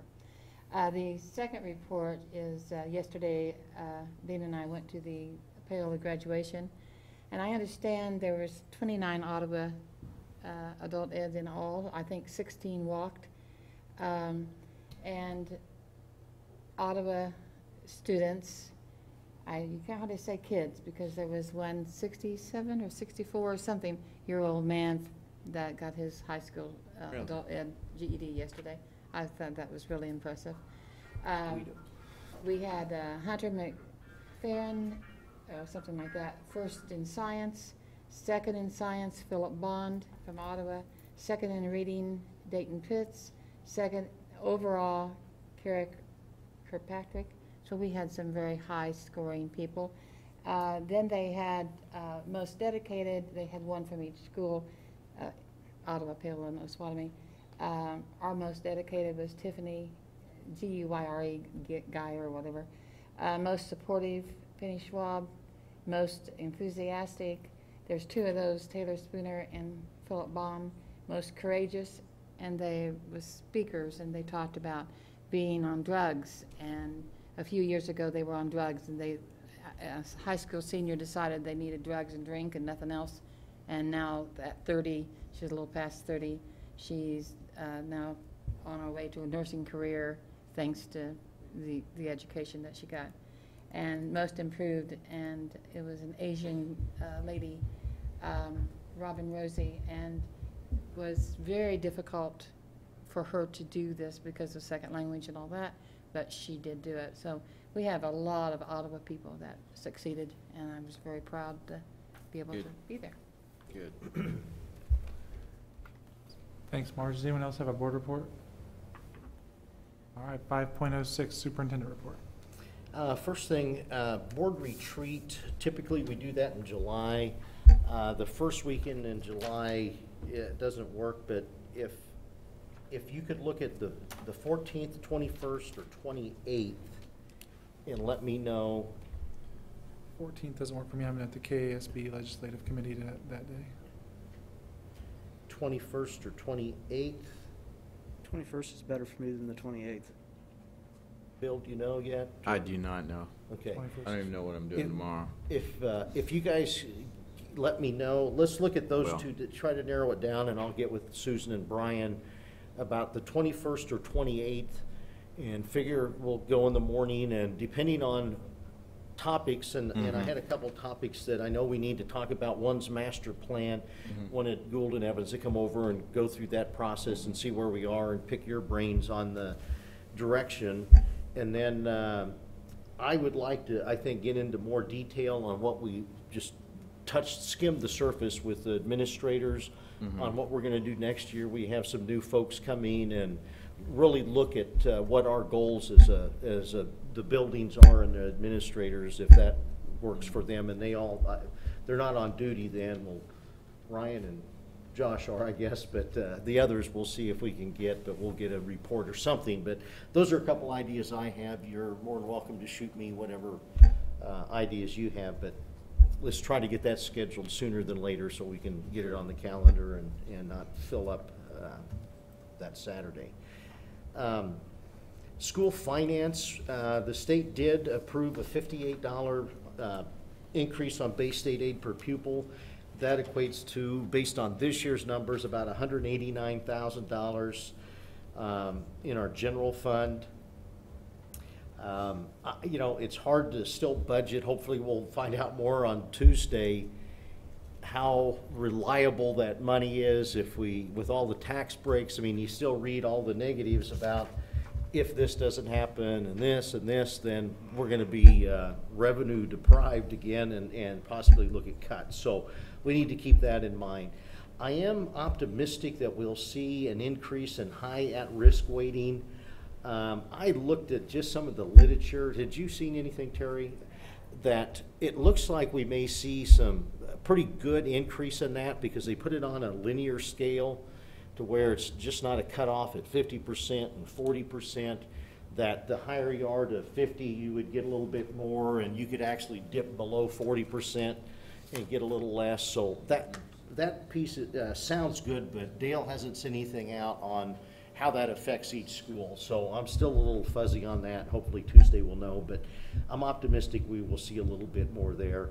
As far as I know, haven't seen anything on getting state aid on capital outlay. They talked about a lot of those things, but I don't think they're going to do that. Terry and I met with Terry Lois Gregory last week, Tuesday, I guess, and ran by a lot of this stuff by her, and she didn't really know where they were on like the capital outlay at one time. I know a conversation earlier, she still thought that we had received some state aid and that it was just going to be cut. Well, we haven't received any for, I think, 3 years now, $500,000 worth, so that would make a big difference. There is a spreadsheet that we handed out. These are preliminary numbers. You can see what the audited, on the front side that has most of the data, ending cash balances. If you look more on the right side, it has audited 2011 carryover, cash carryover, and then what we project at the end of this year, which is coming up obviously at the end of this month. You can do the comparison down. I'm not going to get into detail over each one. There's some notes underneath, but we would see last year we had $19,376,000, and that includes everything. If you look bond and debt or bond and interest, all those things. And this year we would have $19,007,000. So yeah, that's general. yeah, so we obviously see a little bit. Or that, I see, that's the carryover, I'm sorry, $10,407,000 last year. This year projected is $9,462,000. And then with the other total expenses, it's 50% carryover compared to 54 last year. So we are spending down those balances. Don't feel good about all of that all the time, but that's one thing our legislators have wanted us to do and thought we carry over too much. If you look at the contingency reserve, I do want to point that out. It's number 53. You can see that last year audited we had $1.2 million carryover. What we project this year is 1.1. That is down to 8%. The state at one time told us we'd have to spend it down to 6%. They did leave it at 10%, but we're going to be about 8%. And then the other one, capital outlay, which this is good news. I expected this or projected this to be a lot lower. Last year we had 2.2 million carryover. This year, right now, Terry's projecting 1.9 million, which is about 400,000 higher than what I thought it would be. And it still could change. I mean, we're still finagling and doing some things, so do what? There you go. I was in a good mood today. There you So go. we'll see where we end up. So I feel a little better about that. I've been very leery about spending down capital outlay, thinking that we were a lot lower than what this looks like it's going to be. But and then on the back of that page, it has projected transfers. And again, I'm not going to get into a lot of detail. These are again projected for this year. It's $45,000 less than what we had published in transfers, so pretty close there. at-risk budget, you can still see we have, on the other side, a pretty good transfer, but we are spending those monies down, paying for more things as we go. They are loosening up some of the guidelines on where you can take money and spend. Special ed was a topic today that we talked about, and again, with MTSS, I think we can use special ed dollars to help keep kids out of special ed and not just provide services. So I think we'll be okay with that. Anyway, this is a little better than what I thought. We'll have more information as we finalize the books. Communities and schools, our board meeting the other day, we did decide to go ahead and stay as we were. We're not going to have the state be the agency that runs communities and schools for us. We're going to remain to do that ourselves next year and see how it goes, and we always have that option. So we're going to continue with that. Does that affect our 501c3 status? That line? No. It doesn't? Okay. I don't think so, no. And then we had, tomorrow we have someone coming that's grant site, it's a grant site visit for our after-school programs at Eugene Field and Lincoln. Substantial grants that were written, and it's good news that they're coming to do a site visit, but that's late tomorrow afternoon. I think 3:30 we meet at Eugene Field, and after that Lincoln. But that's a good sign that they're coming to look.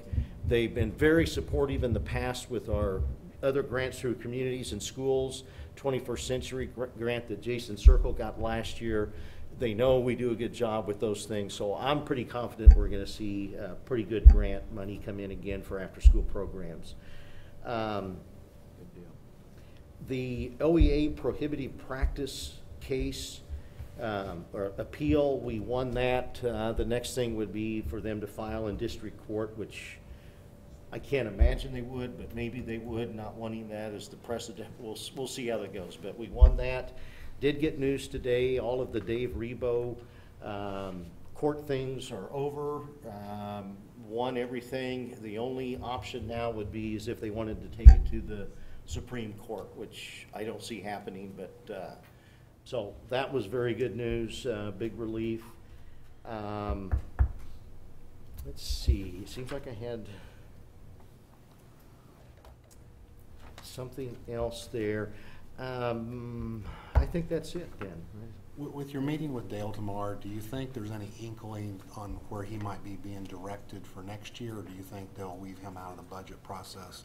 Since we're at July, I'm sure they're getting ready to start looking at some of the projections for next year. Is he going to be left in, or do you see him being left out? I think he's totally out of it. That's why we haven't heard anything. And I think he was so active before that he would, I mean, when there was something come out, even an inkling of what might happen, we had a spreadsheet showing how it would change. We have seen nothing other than what they had passed on the $58, and haven't seen or heard anything else. So I think that he is completely out of the mix right now. And then the other question is, it seems like KSB has just been flat on any updates lately. Have you guys been getting your email updates from KSB? No. I've seen nothing from them in the last few months. If you get on their website, they have a couple things that they're not sending out for whatever reason. Are they not covering the capital like they used to? No, I guess not, because I sure haven't seen it. I mean, Brandon, Marge, have you seen, I mean, what have you heard up at the workers' comp? Are they not covering with the change in leadership at KSB, are they not covering the capital like they once did? I mean, What I understood, I haven't been to a general meeting for a while, but no, I thought they were. it just seems the emails we They used have to a get meeting coming up in Paola here. Right. They're doing across the state, like the, It's on the It's an evening Monday, the 25th. yeah, meeting. Paola. That's our board meeting night. It's a day It's a meeting. day. It's 8 a.m., yeah. Yeah. That's kind of hard to make. I won't, Yeah, you had I'm gonna talked about that, try. I won't be able to, but we just. I was need gonna to try to see if I register. can get over there.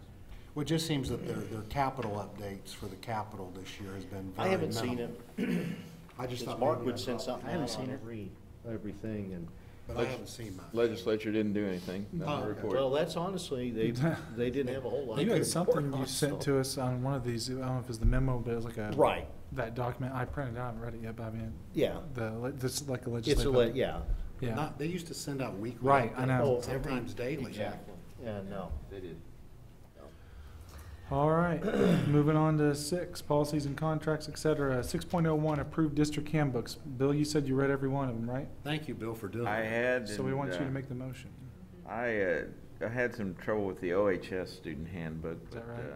I would move that we accept these handbooks as presented. I'll second that. It's been moved by Bill, seconded by Dennis, that we accept the proposed district handbooks. Any discussion? What kind of concerns did you have on the OHS one? Just big words, and they kept talking about fidelity, and I'm still confused myself. Why did I know So that was you like our coming? new leader come out and explain some of those big words? Well, I Bill? mean, I don't know, and I'm confused about separation of church and state, so I don't know, it's just beyond me. One thing, as we get into discussion about that, I think we need to talk about elementary a little bit, because there's a pretty substantial change on discipline in elementary, and that's one of our negotiation items. Yeah. And this will take care of a lot of that. If you have a second, Josh, you can give a brief synopsis of what that change is. And Can you pull up the elementary one? Now, we're trying to go ahead and approve it without you even having to present to us. Yeah. I want you to make sure you know what. I know. Because it's a point system, And- kinda like Oh, that. okay. Yeah, we're trying to do that across. And I don't know if you're looking at it in front of you or not. Page 13. What we have done at the elementary level, one of the concerns that it's come up in our advisory council meeting, it's come up in discussions with elementary principals, has been 2 things. One, consistency between buildings as far as how we're giving consequences, but even more than that, how we're dealing with some of those kind of repeat kiddos, that it's small stuff all the time in the classroom, and how do you address some of that. We took a look at what the middle school and high school had as far as a point system, and I think the middle schools was a 24 point. And so we've kind of built elementary for this year around a 30-point system. What we've built into there, if you look on the next page, on page 14, we've assigned the different actions that we're seeing students in the office for, point values and consequences, both comparable to what the middle school and high school has done. We have given ourselves a little bit more of a range as far as consequences, and part of that is I can have in my building a kindergartner doing the same thing that a 5th grader is doing, and I'd like to be able to take into account what's developmentally appropriate as far as consequences and why they're making the action they have. But the other thing this allows us to do is it puts in, at 15 points, halfway through, it puts in a mandatory parent, student, teacher conference, and part of that we see as a good opportunity to put in written behavior plans, but also to get parents on board. We've got a group of kids that it's small stuff all the time, and I think this will probably help us address some of those kiddos even more than it will the big things. So the other thing that happens at that point, similar to I believe the middle school and high schools, is they do get the opportunity at that point to start earning points back based on 5 days not in the office, or I think we built in ours a community service option too, to try to give them some motivation to help our school, but also to help themselves and continue. If we can get a kid back on track, we don't want to continue to penalize them. But more than anything, what we're trying to do is to put some consistency between the buildings as far as how we were doing some things, but also, rather than letting a kid continue to build throughout the year, trying to put a cut in that we would have a bigger meeting. Plus, the other thing it does, we did leave in at the 30 points stage that we would, similar to what middle school and high school do, we would hold a hearing. We know at elementary we're probably not looking at a lot of long-term suspension, expulsion type situations, but we felt like that gave us a good opportunity still to both hold a little bit of the leverage with parents that could happen, but also it gives us another good opportunity to talk placement. And do we have a gen ed kid that behavior where they're at is not the best placement for them? Do we need to look at shortening days? I mean, we'd have a lot more options at that point. Page 15 is kind of how, if you want to take a look, is how our points and consequences are broken down. They're very similar to what we're already doing, but I think what this does is it takes a little bit from me as a principal, me doing one thing in my building, Shannon doing something different for the same consequence. And like I said, we do have a little bit of a range there for some of those things, but we felt like that was more based on age and developmentally appropriateness, of who was performing the behavior. I can see that levels A, B, and C, I would be in trouble on all of those 3 levels. I think D, I'm all right, but at A, B, and C, I see some problems. Do you guys have questions? That's a nice job. Yes, it looks nice. Carmen, you've had this kind of in place at the middle school? And when you pull in parents for a conference on their kids, what's generally the response? You know, the thing is, when you send home behavior sheets, because Go Registrar allows you to document all those and put points on them. That goes home as a student day one. Mhm. They get 1 point, so they can accumulate those over time, and of course, we keep those on record as well. So a letter goes home saying your child's been to the office, for this situation, if you listen to points, please understand that we have, it's always a reminder, the 24-point system, and they are now 5 or 10 points into that system. And And- so that's communicated each time they come in. My question is, do parents buy into that? They do, they understand. I mean, we have conversations on the phone, again, we call home and talk to them about it. They understand, so when they come into that meeting at, 12, 15, 20, they understand where their student is and that they've worked their way up to that position that they're in. Now, you're gonna get parents that are upset, but that's just the nature of Yeah. these. Okay, thank you. All right, I think we have a motion on the floor, moved by Bill, seconded by Dennis, to approve the handbooks. Is there any other discussion or questions? Not, all those in favor, raise your right hand. Opposed, same sign, motion carries 6-0. 6.02, declare surplus technology items. Mr. Price. We've got a lot of new computers, and the stuff hasn't been thrown away the last few years, so we've got a pretty good pile of stuff that we need to do something with while it still has some value. We've taken all the computers out of the elementaries that are going to be replaced and put them on a pallet, and Richard had his guys move them down to the downtown storage for us, so they're all on pallets and wrapped up. So what we're going to do, if we get approval tonight, is go through a website called purplewave.com. They sell surplus items and basically sell it by the pallet. So you put in there that you have to buy the whole pallet, pick up the whole pallet by a certain date, and it's not high value stuff, but just getting it properly disposed of is our goal, and get it out of our way, and we might be able to get a little bit of pay for it. What kind of money could you get for something like that? I don't know, the computers that we have, about 300 of them are about 5 years old. It could be a situation where the whole pallet of 100 computers would sell for couple $100 or something. I mean, it's not going to be a big thing, so it's not going to be a big fundraiser or anything like that. It's just a matter of Getting rid of the stuff. Somebody hauls them off for us. getting them properly disposed of and recycled. Purple Wave doesn't charge you anything. They charge a buyer fee, which ultimately, still kind of charges you in a roundabout way. But there's no charge on our end.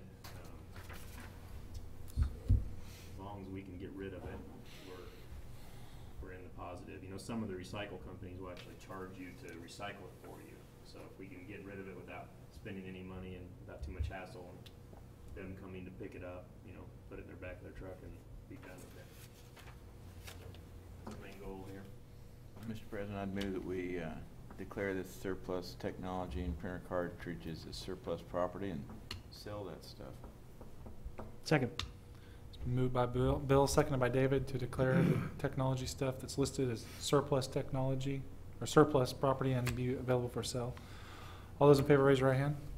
Opposed, same sign. Motion carries 5-0. I keep saying 6-0. Yeah. 5-0. I was Can't wondering count. who else was voting. No, I'm voting twice. That's all right, that's fine. You jumped 6.03, the Journeys 2012 Reading Adventures. You're busy tonight. It's good to have it all at one time.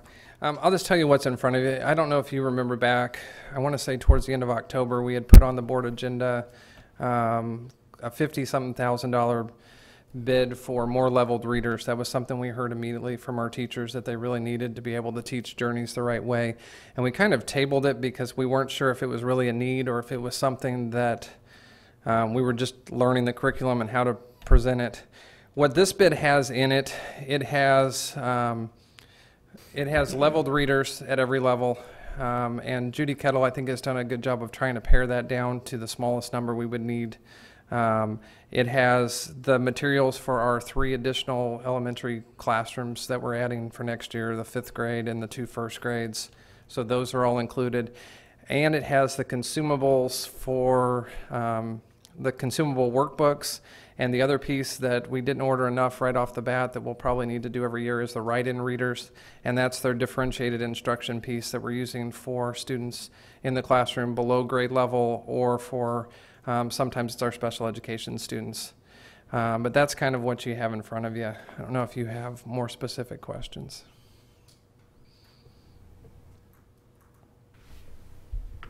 Okay. Thank you. Welcome. Mr. President, I move we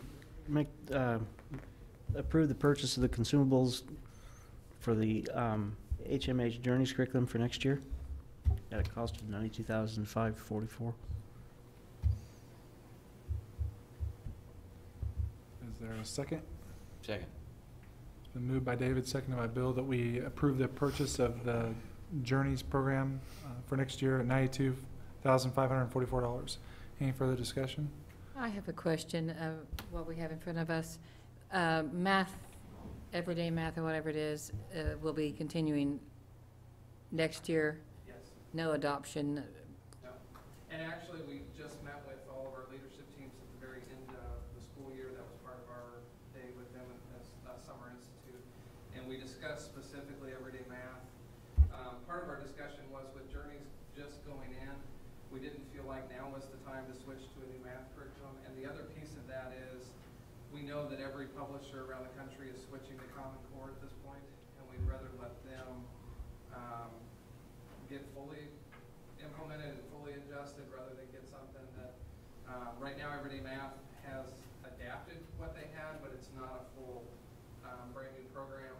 The other piece we'd like to see before we adopt again is we'd like to send a math committee through the MTSS structuring for math to make sure that everyday math or whatever program we're adopting at that point aligns with math MTSS, knowing that that's probably somewhere we're headed in the next 3 to 5 years. So those are kind of the discussion. I don't remember off the top of my head our timeline. I think we were looking at nothing this coming year, starting to look at the structuring piece and starting to look at materials the following year and adopting 3 years out, I believe is what we were looking at.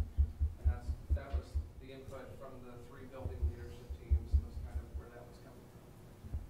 Okay.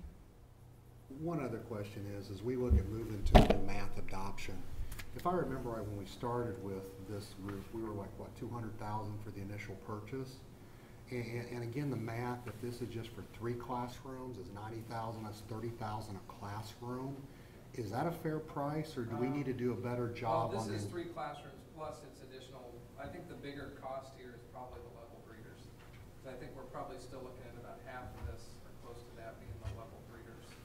Because it's just kind of mixed in there, and I guess what I'm thinking is, if we do this for math, do we negotiate, because it seems like they're really making their money off of if you expand. And I just don't know from a lessons learned standpoint, do we need to be harder on the negotiations? Because how does these prices stack up to the original? Part of what's going on, I was talking to Brian Krause a little bit about exactly your point.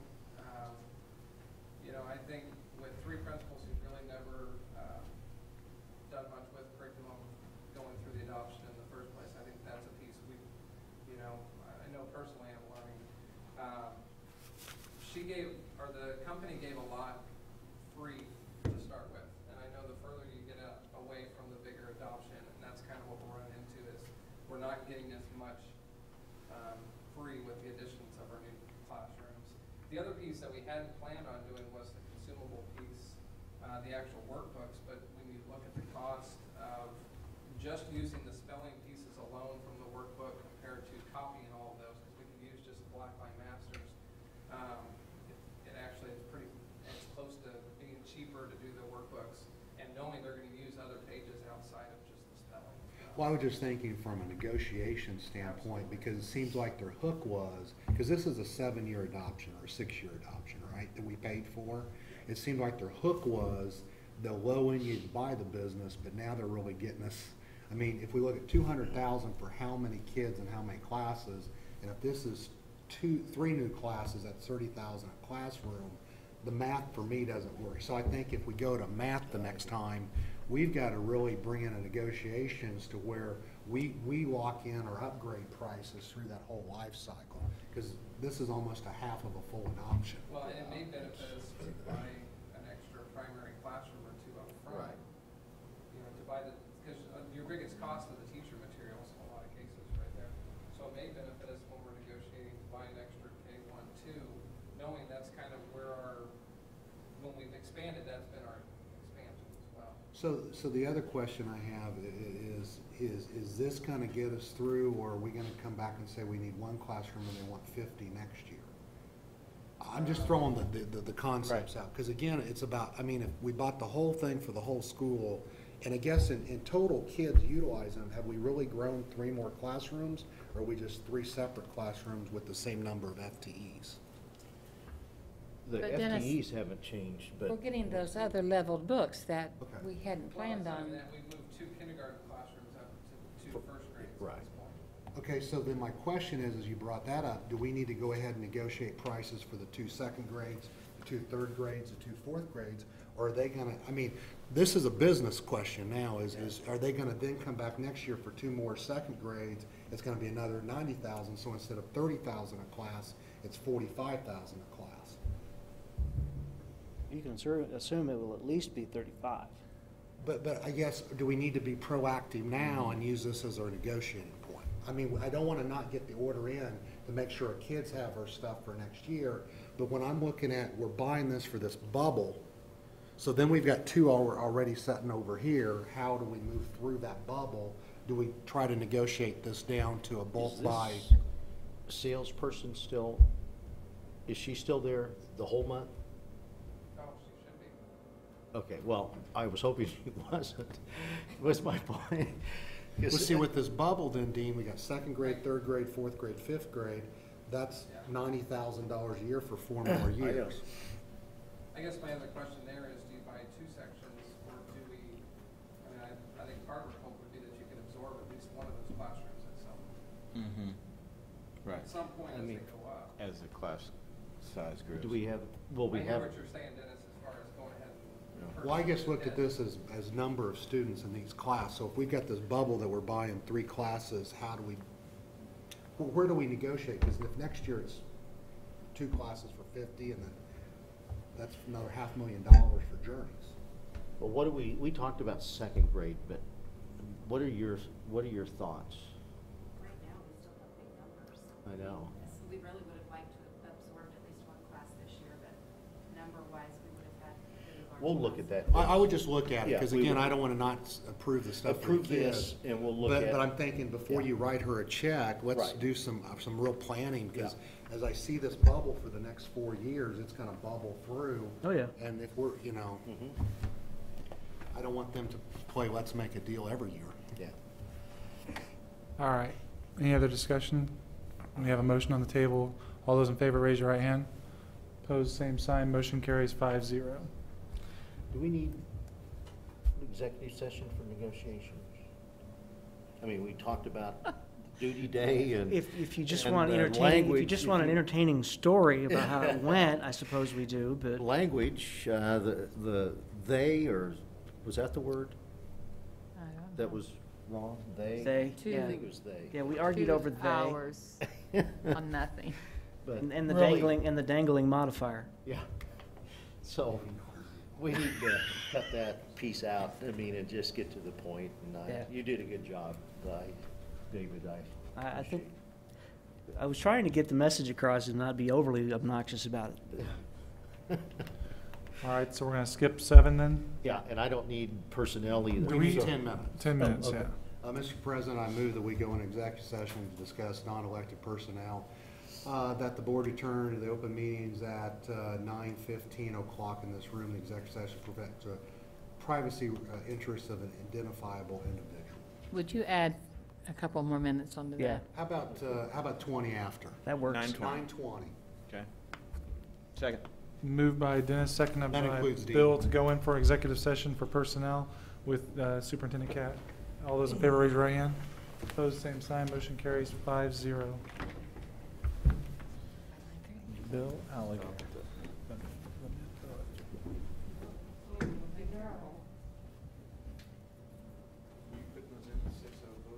Yes, Uh, no, you won't let me.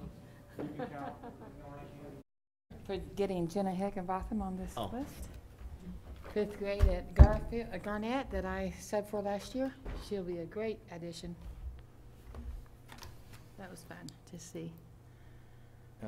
Mr. President, I move we approve the personnel list for June 11th. Second. And moved Jazz or second. by David, seconded by Bill, that we approve the personnel list for this month, for this date. Any further discussion? Not all those in favor, raise your right hand. Opposed, same sign. Motion carries 5-0. Announcements. First, you have in front of you the committees and building assignments from last year. We approved this in July. If we can get this done, if you have a change or want anything, let me know or Teresa know. So when we come in, we can already have that and just approve. Professional development, Brian Kane, technology committee, Dennis, district advisory, Susan, governmental relations is always the board president, general advisory, CTEC is Dennis, neighborhood revitalization, David, Ottawa Rec, Marge and Dennis. And then there's still the ORC advisory committee. I thought weren't you gonna do that? Somebody was gonna do that. Yeah, I was gonna do that for Yeah, the Teen Inc. and I, Tommy never got a no, I'll hold be of it? glad to do that. Okay, we'll put Dennis down for that. For what? Teen Oh, Inc., the ORC advisory. Oh, okay. And then schools, I think, David, did you want to change? I would like to change to where my kids are. Just for, makes, And that's- that's one I less make a thing for me to motion, keep move track of. David to meet all those meetings. That's, Aren't No, they it's every just, school? no, I, nothing personal, but I don't have anybody in the grade school anymore. All of mine are in the middle school or the high school. And then Susan was middle school, Marge, Eugene, Brandon, Garfield, Lincoln, we need somebody, Lincoln, I could do Lincoln. I'll pitch you down. You'd be a Lincoln Lion. and then Brandon, you wanna do another one? I mean, Garfield again, or? Yeah, I like Garfield. That's fine. That's where my Marge, kids go. you wanna so. do that, or see if No, I thought we talked about doing it for 2 years, and so, yeah, I'm comfortable with Eugene? Eugene. Yeah. And then hearing officers, Brian King, so, okay, well, that'll make things faster. Wednesday, we have our our admin retreat. We're gonna start here at 8 in the morning and then end up in Kansas City, that Wednesday evening, come back Thursday. Let's see, Down at the P&L district, or what are you guys doing? gonna go to a Royals game. Good I don't deal. know. Have a, Hopefully they don't So- suck as bad as they have been. well, You better bring good luck, Richard. They need to win, buddy. The candidates forum, is that the Bill? one that's usually at the Did David want at the us? annex? yes. It's at OMS this year? The annex is being used, High school. I think. and, What date is that? Thursday, July the 12th. That's also seemed a little early to me this time. Tomorrow. It's maybe a little bit earlier, but we wanted to stay off fair. We went through the whole calendar. And Gotcha. actually, we meet Thursday. So that is the candidate forum for all The the, big candidate Okay. forum, and we thought we might need some more room, but because we do have a lot of probably Yeah. pretty hot county races Yeah. that people will show up for, in our state legislators, So maybe a little is bit. this the Legislative Action Committee? Yeah. I need to remind Zach, or does he have that on his He'll schedule? have When I it. can easily. I'm wondering Budget how workshop, I said, is next Tuesday. We do have, and I haven't received anything yet, but the joint luncheon is at City Hall on June 20th, as far as I know. That's what it's scheduled. I haven't received anything yet. We have a board meeting actually, we're gonna meet IBB next Monday, too. I need to add that. Next board Gotta meeting remember is to June dangle the 25th. participle. Do what? I need to Yeah. remember to dangle the That's right. participle. And then Brandon had mentioned this KASB summer advocacy meeting at Paola, starts at 8 a.m. is what I had Yeah. on Monday, the June 25th, the day of the board meeting. And I'm gonna send out invitations for community conversations. we've been meeting this morning advisory committee, and we're gonna have from 11:30 to 1 on Wednesday, June 27th, try to get Judge Kimball, county attorneys, just a whole gamut of people, Elizabeth Layton, anybody that, and I wish I would have brought the list in, but a pretty big group of people, set down the principals in, and gonna do a little presentation and then start brainstorming on how to mainstream some of those services, talk about some sort of parent support, parent meetings that have, where they have kids that may be struggling and just don't have anywhere to turn. I think it's gonna be good, but we're gonna do that, see how that goes, but that's the 27th at 11:30 we'll start. You might pull COF in for the disabled people too. I think they're on the list. Are they? I can't remember, I thought maybe, but okay, if not, we'll add. Are you wanting board members there or not? Actually, David is on. Okay. And who was the other one? Good. Was it Brian. just, Not me. was it Brian? Yeah. Okay. And I have But you can, I just need to know, because we're gonna have lunch. If you wanna participate, you're more than welcome to, but, I don't wanna get more than, That's a good what, can we have 3? 3. Yeah. Yeah, no, sorry. It's 11 to 1, right? 11:30 to 1. 30. Yeah, so it'll be a short, sweet meeting to get started anyway and see what interests we have. And we talked a little bit about candidates forum, and that's July 12th. All this stuff's coming up. Summer's gonna be over before we know it. I hate to say that, I know. And that's all I have. All right. Mr. President, I move to adjourn. You failed. Moved by Dennis, seconded by David that we adjourn. All those in favor, raise your right hand. Opposed, same sign. Motion carries 5-0. I'm gonna vote no once just for the fun of I it. told Billy he should filibuster. Don't give me many ideas, because I could see that happening, yeah. Filibuster the adjournment.